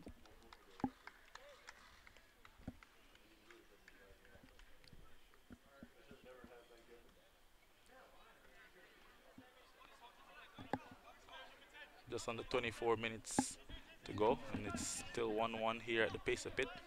Clayton State versus the USC Aiken Pacers. And it's 1-1 a senior day. And Sammy does brilliantly well, but the foul is called. I'm not seeing anything in it. However, the foul is called against Sammy. I guess it's reckless play more than anything else. And there the referee is giving Sammy a talk that it's a little bit too hard, maybe, as there's nothing in that challenge. However, it was a pretty strong challenge on the number 10 for Clayton State. And there we see the character of the Pacers being brought to life. I'm not sure what Coach Ofoji said to them, but they're definitely playing very hard.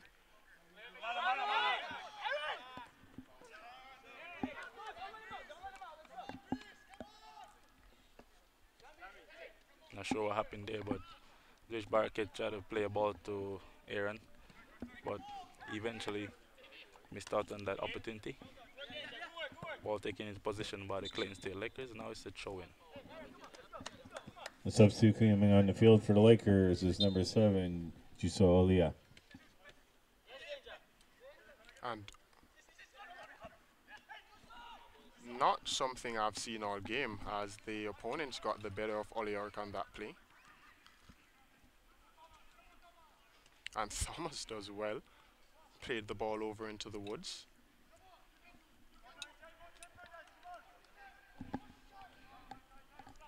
And the game has settled a little, as the intensity by the Pacers has died down a little bit, as I'm suspecting that it's either soon before the tempo is picked up again by either the Pacers or the Lakers. But I guess that the Lakers would want to calm the game down. And beautifully done by Brett. Well done there by Smith, still Smith. And Smith with fandangles, not the way of play that Ike loves, but in that situation it did work. Yo, Jordan, the youth don't like run. Him not like run. Aaron, man just need to run, my youth. All him need to do.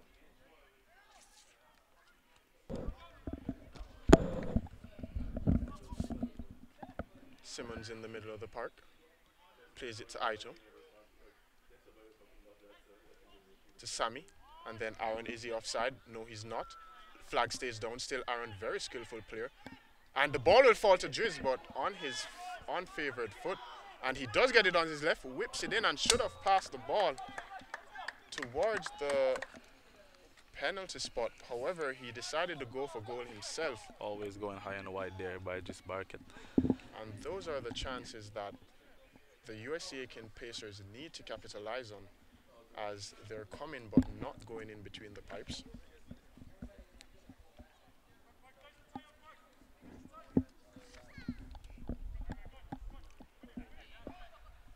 Simmons does well to bring the ball down. Still Simmons. Is he fouled? And that definitely is a yellow card. And I guess that the player apologized immediately, and the referee saw nothing more of it.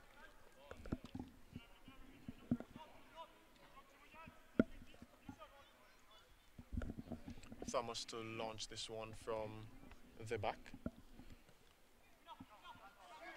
Sammy flicks it on, and the goalkeeper will be favourite to that one.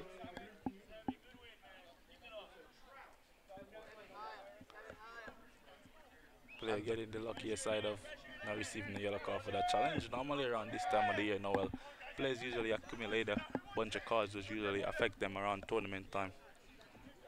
Do you recall any situations of that? I can use myself as an example, as that rule with the 5 yellow cards. Eventually, I got the 5th yellow card the game before one of the vital matches, or the must-win games actually, that would cement ourselves in the conference tournament, and getting that yellow card saw me miss the final game. I think it was against, if I'm not mistaken, it was either Francis Mirren or Montevallo that I missed the game for. Surely, I covered you getting the unlucky side of that. Also in last year's tournament, when the player Nader Faki accumulated a couple yellow cards, which caused him not to play in the tournament game, which eventually we lost to North Georgia. I think it was 3-1. That was the final score. USC Aiken going down to them twice in the same season. A little bit unfortunate there. Yeah, it's a bit unfortunate sometimes when a team gets the better of you twice. And the ball played out towards Brett Smith from captain to captain. Ball whipped in by Smith. Header by Aaron, but will not threaten the goalkeeper. Substituting in for Clayton State, number 26, Tristan Scheitel. Coming in for the Pacers is number 5, Giuseppe Simonino.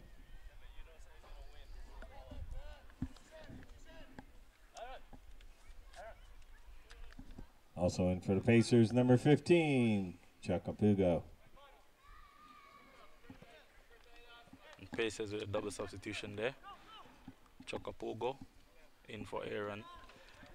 And here we see as well as Giuseppe. Power being changed out for skill and speed. As it's almost certain that with Chuck in the middle of the up front, those defenders will not be given a moment's rest. And Oliark again being disruptive. Dave Stone seemed to be lapsing there, but recovering well, not fouling his opponent. Yes, one thing I could be pleased about, he always tells his defenders, do not foul the players, especially when they need to, especially in the final third of the pitch.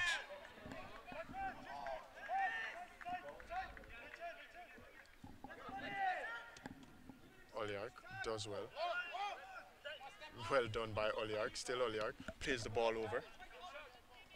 And Chuck will get there probably. And he's in. Driz is in.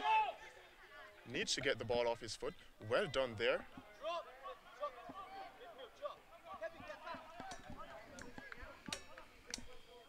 Pacers just losing out on that possession. I'm sure they would have liked to capitalize on that possession up front just now. But eventually went back to left back Brett Smith. Ball played out to Giuseppe in acres of space. Plays the ball to, and Sammy's offside, and he should never have been, as he had all the time in the world, and on that far side he should have been watching the line. Ball switched over. Chris Perez is under it, so is the number 21. Perez gets the better of it with his aerial advantage. Well done by Oliark, and Oliark has been very consistent throughout this game with his defensive duties. He's playing a little higher now than that of Simmons. I guess they alternated. Ball thrown over to Chuck.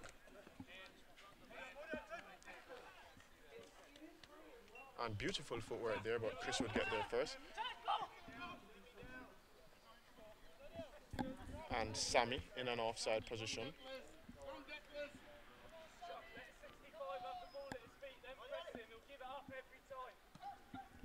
Ball punted by the goalkeeper. Simmons is under it.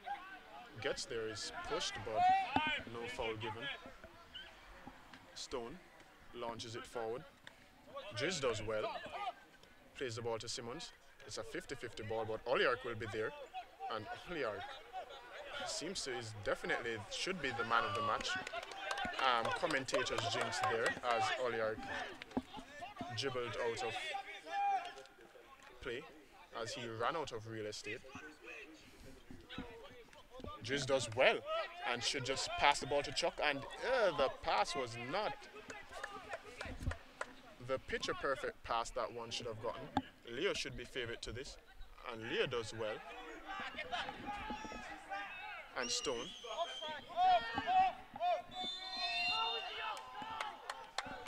Offside called there by the linesman. I'm not sure how that's offside.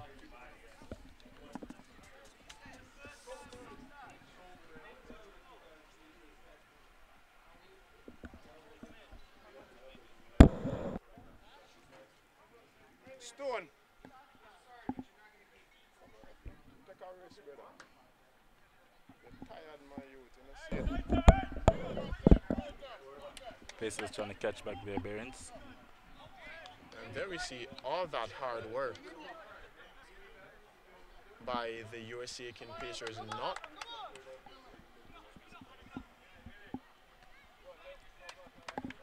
being taken advantage of. Simmons in the middle of the park, he will turn. Still Simmons does well to get rid of his defenders. Plays the ball to Thomas. Thomas will play the ball forward to Giuseppe. Will he be able to get there? Not before the Clayton State's players. The number 10 will turn, launches it, beautiful ball into space. Simmons will give chase to him, so will Perez. And Simmons does well to come back. And Dave Stone with a brilliant. And that was an awful shot by the number 8. Almost kicking the ball for a goal kick. Goal-saving challenge there by Dave Stone. And that was a very decisive factor in the game as Dave Stone came back brilliantly to intercept that cross. And here you can see the fatigue on the back line of USC Aiken.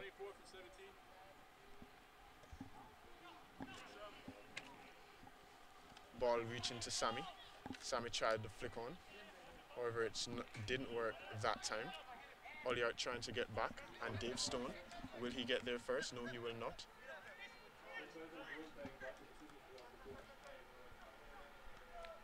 Ball being spread here by the Lakers.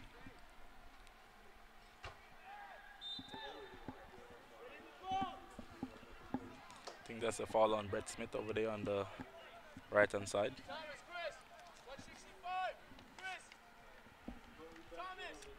Clayton State getting a free kick in a dangerous position here. Very dangerous, and USC Aiken they're going 100 miles per hour. They need to slow the ball down, the game down a bit.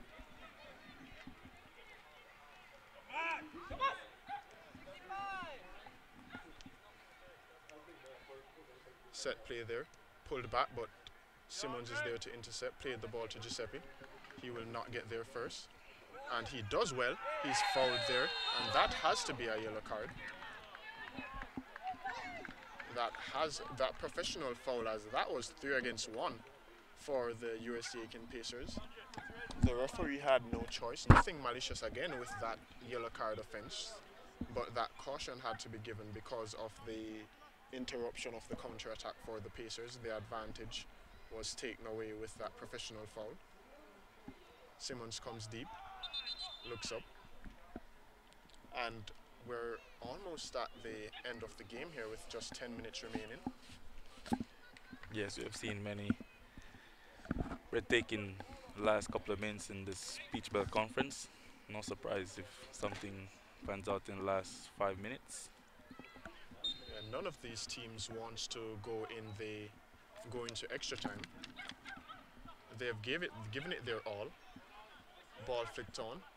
Chuck unable to latch onto that header by Sammy. Sammy has done really well to win those headers, and Oliark again in the middle of the park.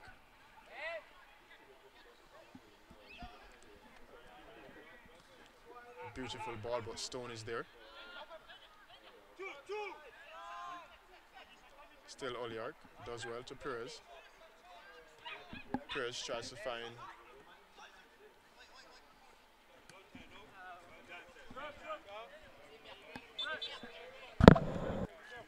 Substituting is a trio of Lakers, number 17, Kwaku Damina, number 9, Dean Foster, and number 80, Dionysus Harmon. Substituting in for the Pacers is number 24, Billy Johns.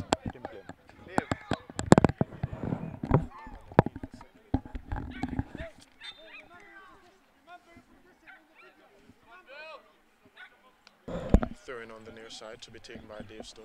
Dave Stone. Throw intercepted. Beautiful interception there again by Perez as well. Ball switch, not the best of balls by Andre Simmons. We've seen him with better balls than that. And a bad throw by the number 10 for the Lakers, giving possession up. Simmons on the ball, floats the ball over to Driz, and he's ruled offside.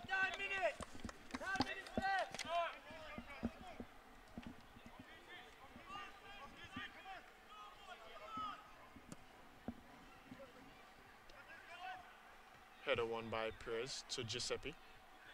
Still Giuseppe. Still dribbling into Giuseppe, still Giuseppe. And the foul should be called back, but the throwing is actually called.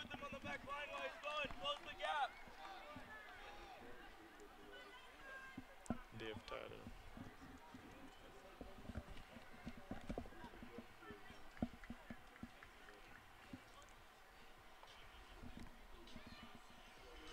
Ball floated in. Thomas and 4 once.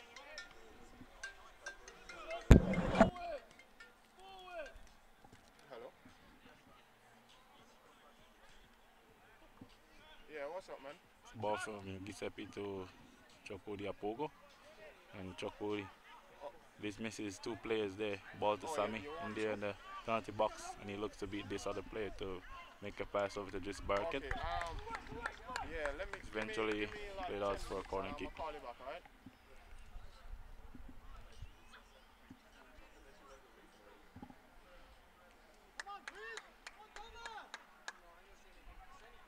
Just under 8 minutes here to be played by the USC Aiken Pacers and the Clayton State Lakers Yeah, I feel you. on senior night. Ladies and gentlemen, Yeah, but that'll be Friday though. Yeah. and Andre Cement to take this corner kick on the far side. Alright, boss. He looks up to play to Chris Perez, but eventually missing out to the Clayton State players, who has now possession, looking to take the counter attack. And this ball onto the Clayton State players is still muscled down by There we see Oliark. And Oliark, as he has been from the beginning of this game, definitely the man of the match so far. Surely one of his greatest attributes throughout the game, interceptions for sure. He has done pretty well throughout the whole game.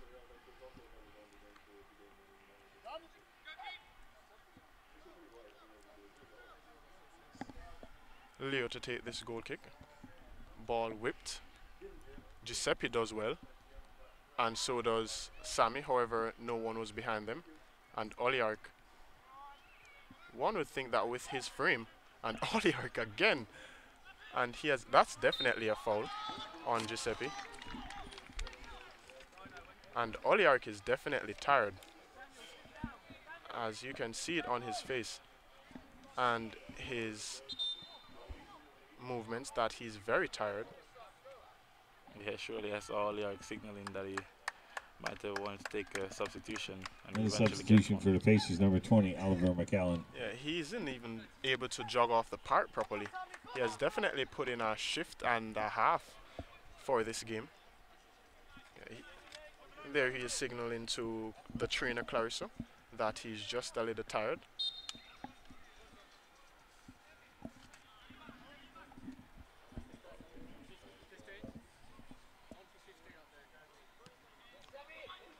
Sammy will definitely get there, and Sammy has been an area threat. Beautifully done by Driz. Still Driz. Driz. That shot deflected. Stone takes it down well. Dave Stone plays the ball back to Driz. Driz pushes it past his defender, and that's a beautiful try. Turned out to be a corner kick there. I think this Barkett will be the one taking this corner Substituting here. in for the Pacers, number 8, Kento Ito. And Aiko Foje eventually making another rotation here for Kento Ito. And it's Chakuri Apogo coming out.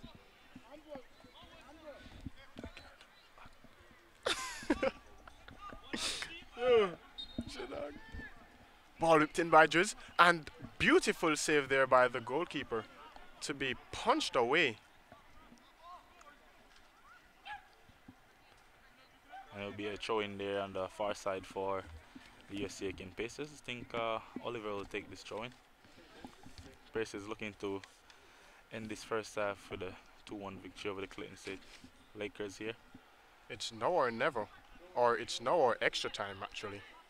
Surely. Sammy does well to skip by his defender. Still Sammy on the ball. Still Sammy, and the ball will be going out for a corner kick, which should be taken by Simmons, I suppose. And surely they won't want to go into extra time.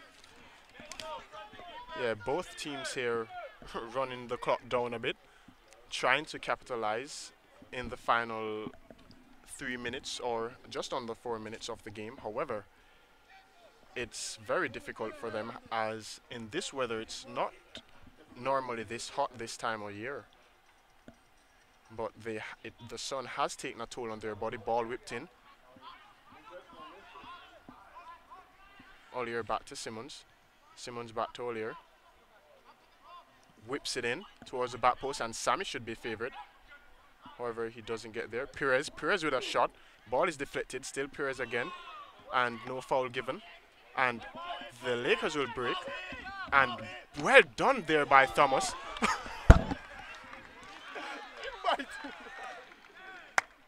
Strong challenge there by Thomas in the middle of the park. Surely took the Clayton State players out of his tracks. He definitely got knocked off his tracks. He'll never over dribble again, I suppose. Surely you would want to keep that ball a little bit closer to him next time around. And something has definitely gotten into the Pacers, as Thomas is normally a very cool individual. I've never seen him with such a hard tackle or going into such a hard tackle before. Surely just under 3 minutes here to be played at the Pacer pit. Ladies and gentlemen, it's 1-1 here. Ball floated towards the far post, and Leo will connect calmly. Should give it to Aito. And launches it, but the ball is a little off. Ball a little bit miscued And there ball by the to Billy. goalkeeper. And the ball is in acres of space, but the keeper will be favoured against Giuseppe. And the ball down the middle of the park. Not the best clearance by the goalkeeper, but it still did the job. Eventually finds his Clayton State player. And beautifully done there by the number 17. And he gets past 1, 2, but not 3, as Ollier brought him to his feet. And the ball is deflected. Ball to be chased towards the far side, or towards the near side. Dave Stone does well. That should have been a foul, but not given. And 2 fouls there, one by the Pacers, the other by the Lakers, none given. But the referee saw nothing in neither of them. Ball whipped in. Header towards the goal, but will not threaten Leo. Both teams playing with a little bit more enthusiasm as the clock dwindles down. Just over a minute left in normal regulation time here on senior night at the Pacer pit. And here we see the sun begin to go down a little bit, or it's probably hiding behind a few clouds, bringing a little sigh of relief to 1 minute left in regulation. 1 minute. And ball launched back in by Perez, not flicked over by Aito. And Aito might be in, and a foul given. Just trying to play a little bit, have a little bicycle pass over to Keito Ito, but it was eventually called for. I think that was a foul, Noel, was it? It's dangerous play, as the Clayton State player went for it with his head, Jiz chose to go for it with his feet.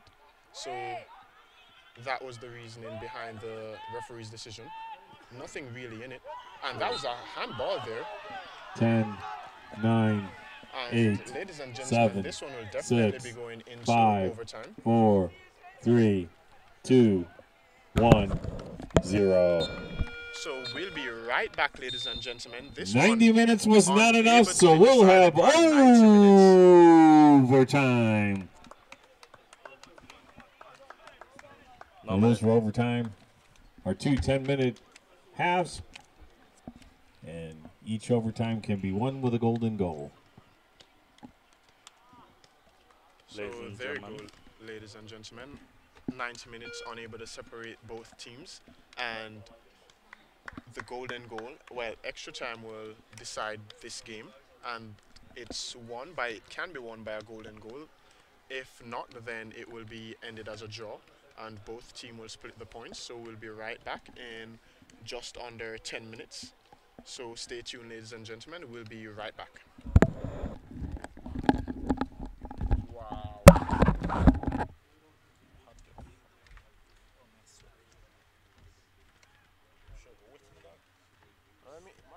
You want to mind me of all marina?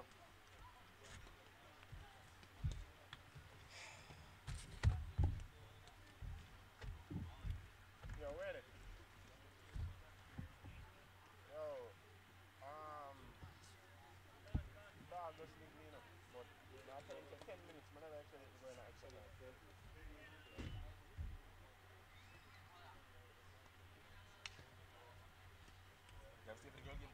Huh? Yeah, you're mad, man. We can't deal with that.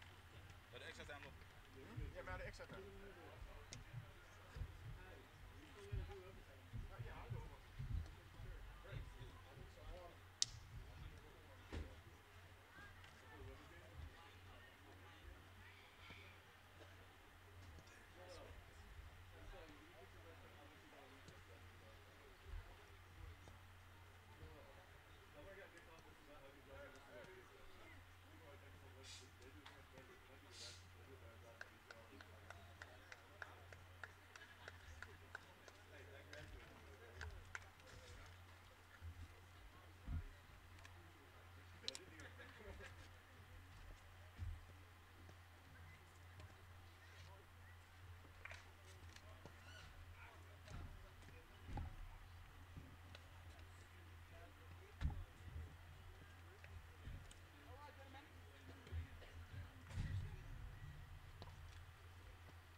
Yes, s'mores.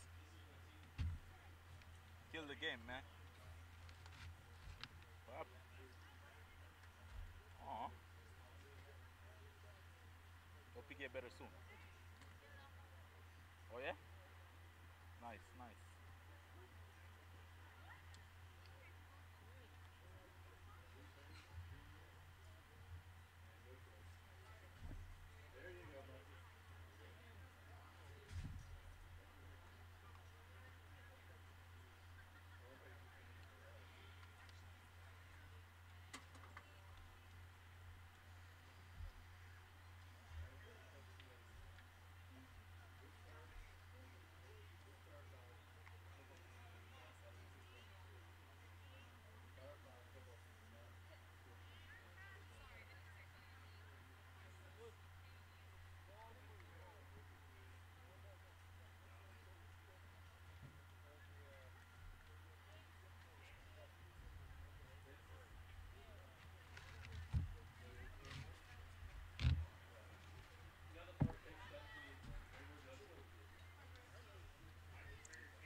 Welcome back, ladies and gentlemen.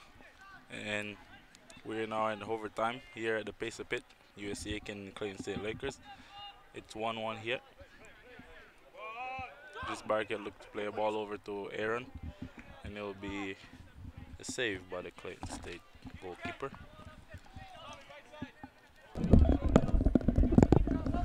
And well done there by Ollie.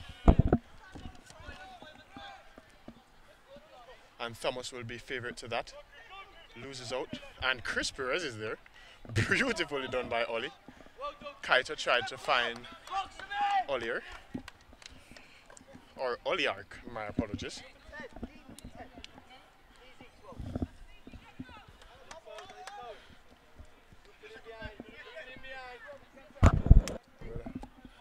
I'm not the yes and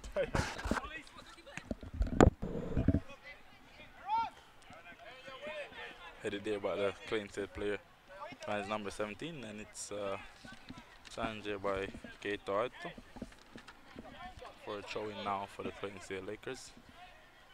Well done by Aito. And Normally in overtime we see the fitter players show up, the more skillful ones show what they got at this time. as when you're fit, you tend to think more clearly, and fatigue doesn't get the better of you. Your decisions are more precise. Surely at this time of the game, this is when you see the hard work be put into play here on the pitch. That was a nice ball into the right spot, but too much height on it.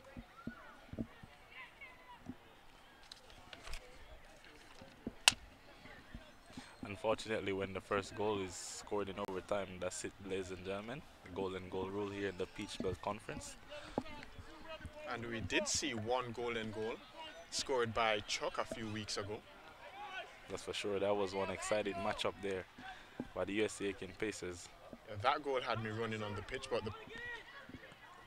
and USC Aiken Pacers getting very lucky there, as the cross deflected off Thomas and then back off the attacking player for the Clayton State Pacers, or Lakers.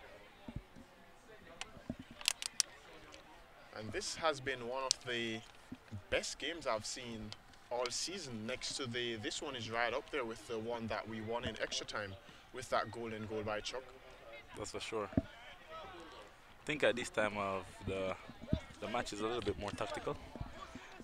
Both teams wanted to make the least amount of mistakes as possible.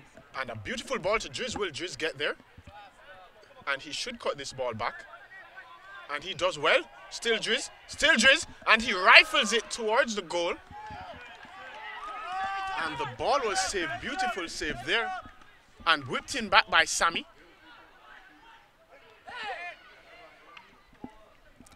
And the Pacers the Lakers are struggling to clear their lines, as the Pacers are leading an onslaught on them. That's that deceptive move by Driz, knowing that the defender knows he's left-footed, decided to go on his right instead, and deceiving the goalkeeper, leaving him in the dust. Yes, great effort there shown by Driz to keep the ball in, as well as trying to get a shot off, which was eventually saved by the Clayton State goalkeeper. But just as I said before, those chances should not go unpunished. Perez again winning that aerial battle.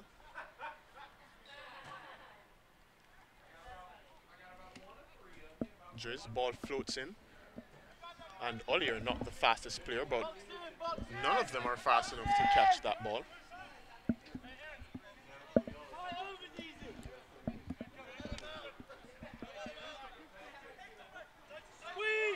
Ollier should launch this forward. He does so well. Aaron will try to keep it in play, and he's unable to do so.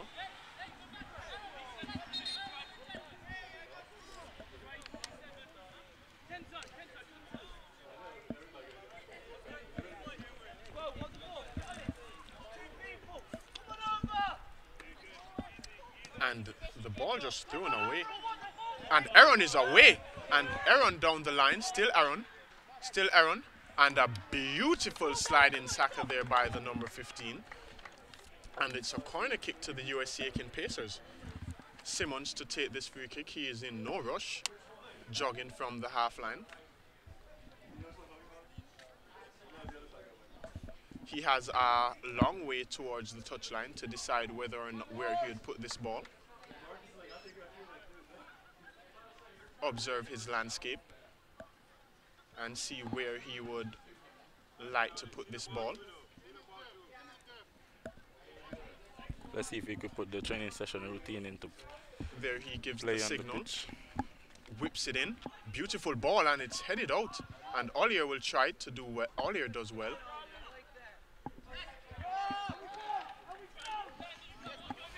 Oliver muscled off there by the Clayton State player, so it was a little bit unbalanced. And Dave Stone taking does that shot. brilliant. Brilliantly done by Dave Stone, and eventually cleared with his left.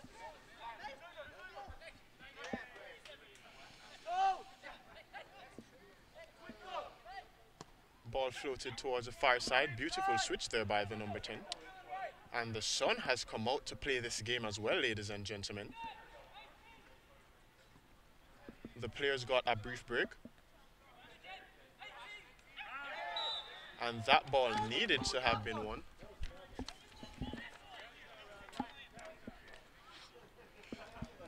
Luckily there, the Clayton State Lakers got a handball on it, which will eventually be turned over to USC Aiken Pacers for a free kick just outside the 18-yard box.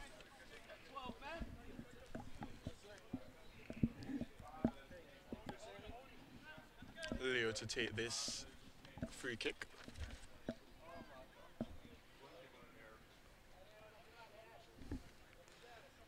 We have just under 3 minutes to be playing the first period of the extra time. Simmons doing beautifully well, given back to him by Ollier. Should play this ball wide. And why did he not play that ball wide to Aito? But Ollier bailed him out. Number 9 catching Andre Simmons' leg and the ball as well. Referee calling a foul there. And to be honest, there wasn't much in it. He did get caught, so that's up to the referee to give that call or not. But A very unusual call there. the coach for the Lakers is pretty irate, and I do see why. He's a little bit irritated, as that was a soft foul. If soft fouls are being called, it has to be consistent. Ball whipped in beautifully by Simmons, and the goalkeeper will collect it calmly. And Ollier is there yet again, ladies and gentlemen, to interrupt that play by the Lakers. They aren't able to counter-attack because Ollier is on the park. Should be no surprise there on the call from the referee. I've seen many softer challenges in professional football nowadays being called for softer challenges as well as that. So no surprise there, he called that. Beautiful ball there by Aito. Beautiful ball back to Aito and whipped in. And will it go to Driz and Simmons? Oh, and a miscommunication there between Driz and Simmons as both players took the ball off each other's feet. And Simmons would definitely have been in, but they didn't see each other and eventually Substituting in for the collided. Pacers is number 17, Brett Smith. And there's 1 minute left. 1 minute left in the first overtime. And the senior in for senior. Brett Smith in for Samuel Andrews there. And Sammy has been brilliant, especially in the air, winning all those challenges. No player is able to jump with him. Coach Ike switching things around a little bit. Brett Smith now playing the forward position. And despite our earlier agreement that it's less competitive, as everyone's fate has pretty much been set because of the 8 teams being automatically entering the conference finals, the conference tournament finals, it makes it a little less competitive, this being the last game. Surely There's still a lot to play for. Surely a little less enthusiasm shown towards the end 10, of the season. 9, 8, 7, 6, 5, 4, 3, 2, 1, 0.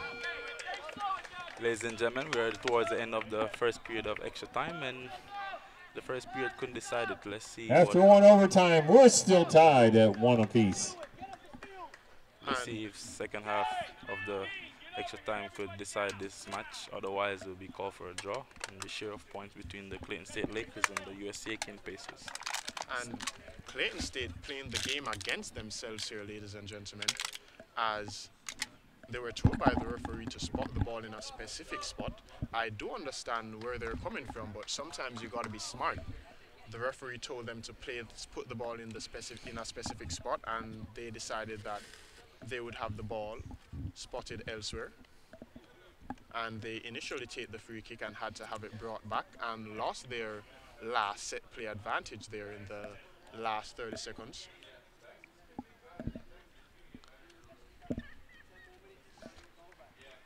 So it's the first half of extra time has come and gone, and now it's time for the second half in just under 2 minutes. So ladies and gentlemen, please stay tuned and await this second half matchup between your USC Aiken Pacers and the Clayton State Lakers.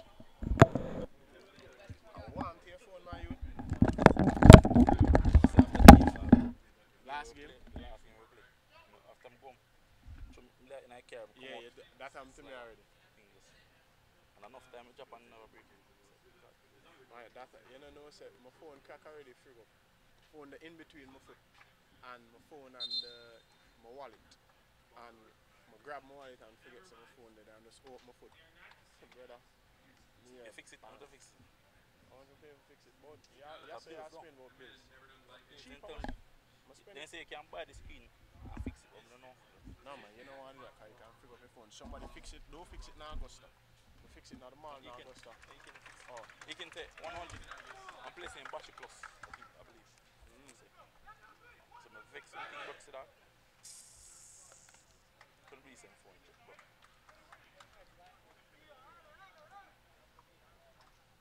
but so Clayton State the fourth. So they might try to get the home position now.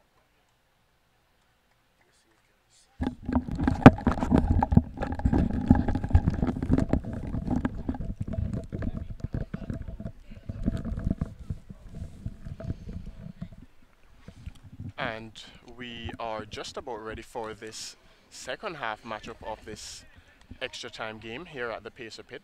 So it's basically the second half of the second half.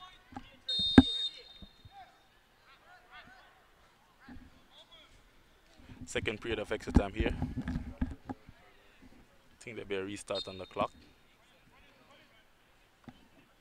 Ball floated, the usual start for the USC Aiken Pacers. And Brett Smith with a nice, and Kaito tried to rifle it, and he does again, and Kaito over the bar. And there we saw him getting a second shot at it, a second crack at it. Going high and wide there by Kaito. Hey, that'll be my last fall, man. I can't afford it. Clarissa is here. I'll be all right.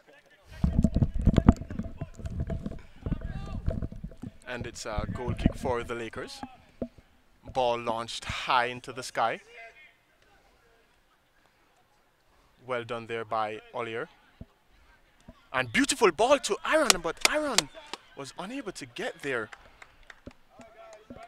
Clearance here by the Clayton State Lakers, keeper coming out.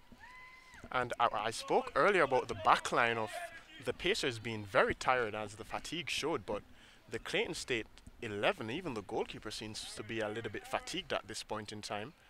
The sun isn't in the favor of any of the players on the field. They're all drenched in sweat. Brett Smith to take it down to Aito. Beautifully done. Switch to the back post, and Driz is there. But that one will go over the bar. And there we see a corner kick should have been given to the Pacers, but it wasn't given. So that shows that mistakes are definitely made by the men in the middle. They're only humans, ladies and gentlemen. Daniel will not get there. Stone does well. Still Stone. Still Stone. Stone.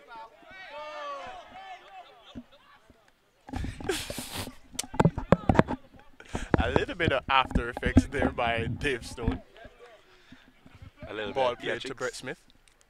Well done by Brett Smith to Driz. Driz on his left.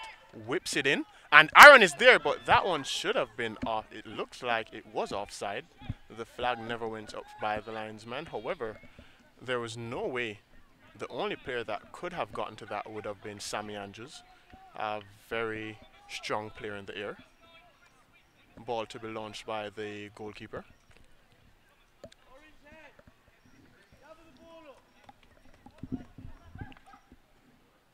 Goal kick taken. Floats over. Hit in the middle of the park by Oliver. Oliver with Challenged by Daniel Orlak in the middle of the park, but it's a foul on the number 80 of the Clayton State, and it'll be a free kick in a very dangerous area, I would say, at this time of the game. a very dangerous area indeed, as we've not seen.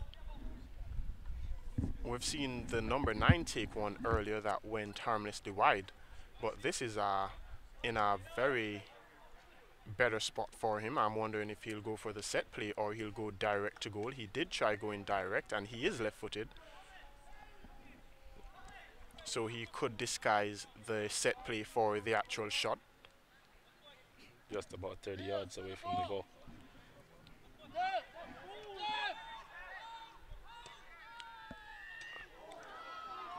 And that was a brilliant free kick there taken.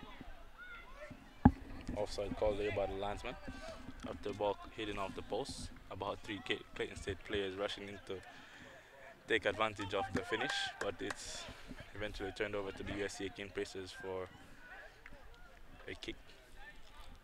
And everyone on the pitch, including Leo, was a spectator on that free kick, ladies and gentlemen, as it rattled the post. And that's an unusual bounce, passing by everyone.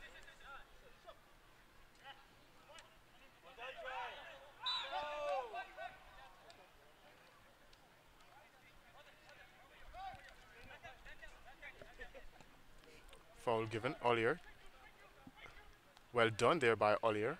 And the ball played immediately to Aaron. Aaron should give chase out along with Brett. And unable to clear their lines there were the Lakers. Coming on the pitch for the Pacers, number 5, Giuseppe Simonino. Yeah, we haven't seen Giuseppe back in the game for quite some time. Giuseppe is in for Keita Aito. Yeah, with just under 5 minutes. He has 5 minutes to put that work in.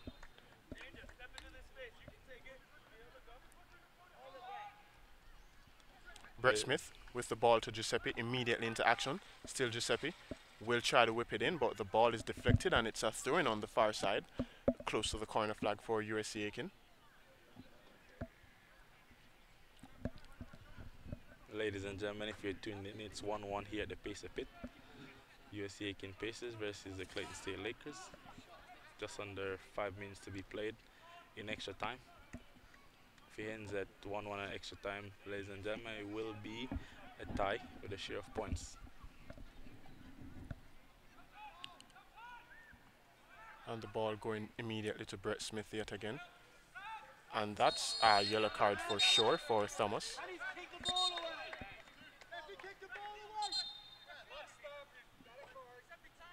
Referee calling over the USC Aiken player Thomas. Probably is going to show him a yellow card at this time. He's been pretty timely with his challenges, you think, Noel, for the majority of the game. This one is a little bit unusual. Maybe a little fatigue kicking in there. Yeah, that's fatigue setting in, as the Laker player was off to the races, but Thomas stopped him in his tracks. And that's the smartest play to make, as if the tackle isn't made and the player gets away from you, you leave your backline vulnerable, as he would be absent and it would just be his centre back behind him to face several Lakers players. Surely not a bad spot to give away a free kick. Surely that's in the third of the opponents. It gives Simmons the USC Aiken does well, players Simmons. to regroup. To Brett. Brett gives it back to Simmons. Should go down the line to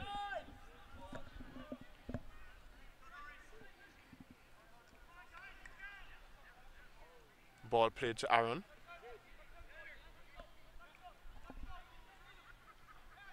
Aaron does well. Tries to chip it in. Tried to chip it in but didn't do so, and that will be a foul. A very unusual fixtures here by the USC Aiken men's soccer. Normally they play after the women's team, but today and senior day they happen to be playing first. Yeah, I guess when the game is played earlier, the men usually play before the women, and I suspect it's been the tradition actually.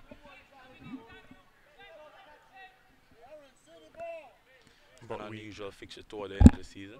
yeah, normally senior night is left till the night, but due to the cold, I suppose, the game is played a little earlier, and I'm sure that the players enjoyed it. I'm sure everybody would enjoy it for sure, because it'd be a little bit uncomfortable for the fans as well. And a beautiful ball by Stone, and Driz is in. Oh, and the goalkeeper with a very important save, ladies and gentlemen. And a foul there on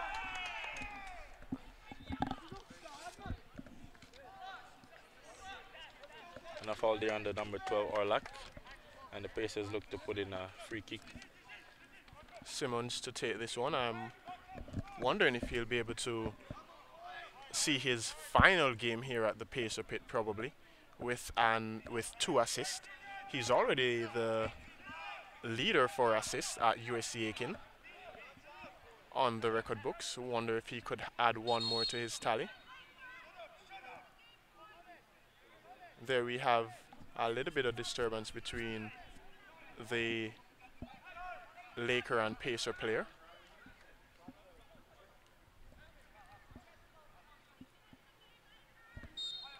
Simmons to whip it in after all that confusion in the box. Ball eventually whipped in and whipped in short. Simmons gets a second touch, plays the ball to Giuseppe.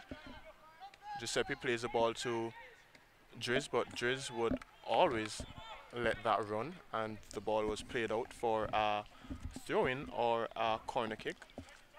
Still unable to see. Ball a little bit exposed there by this. That's eventually getting possession by the Clayton State Lakers defender, who is now seem to be in a pretty uncomfortable position there. Yeah, I think the player is okay. He's bending his toes upward. May have just gotten a slight cramp, as they have put in extra 50% on the 100 that they already had put in. It's no wonder that their minds are still strong and willing to go, but their bodies aren't allowing them to do anymore. Ball cleared. Dave Stone wins it back, plays the ball to Simmons, cuts it back, and Brett Smith kicks the ball over the bar. And Dave Stone is under it, wins the header. Brett Smith wins the second. 1 minute left in the match. 1 minute. And Orlak making a mistake. I believe it's just his second of the game. And he's there again on him. Well done there by Orlak. Just under 40 seconds to be played, and it's a corner kick for the Clayton State Lakers, and they'll be rushing to take this corner kick as time dwindles down the clock. I'm sure that they'll allow time to run out with this final set play. And the header is away. And Dave Stone is on it right away. And the break is on. And Driz is there. And it's 3v1. 10, 9, 8, 7, 6, 5, 4, 3, 2, 1, 0. Your final score here at the Pacer Pit: USC Aiken 1, Clayton State 1. And ladies and gentlemen, we have a tie here at the Pacer USC Pit. Aiken's goal was scored in the 5th minute by Daniel Orlak. The Clayton State goal scored by Dean Foster in the 18th minute of the match. And we've reached the end of this one here, folks. It's USC Aiken 1, Clayton State Lakers 1, and it was a brilliant game on show here at the Pacer Pit. And I assure you that the girls' game will be no less intense, as the women are actually warming up as we speak and ready and raring to go with all the enthusiasm that the men's team has for their senior night. Surely be not one of the most memorable nights for the seniors, but surely a memorable moments they shared during their time playing here at the Pacer Pit. Surely the last game, because they didn't finish in the top 4 of the table, so they will go ahead and play away. Not sure who they will be playing, but surely their last game at home here at the Pacer Pit. Well, until next time, or until later, ladies and gentlemen, we'll bid you goodbye, and then we'll be back here again for a live action during the women's game here at the Pacer Pit. That's stiffer than any red card me ever get. My red card, them nobody does. Music's not playing. Let me get red card. Let me get red card. Huh? Come kick with the ball. Then forget a red card for 2, my youth, but I think you realize when the halftime do it.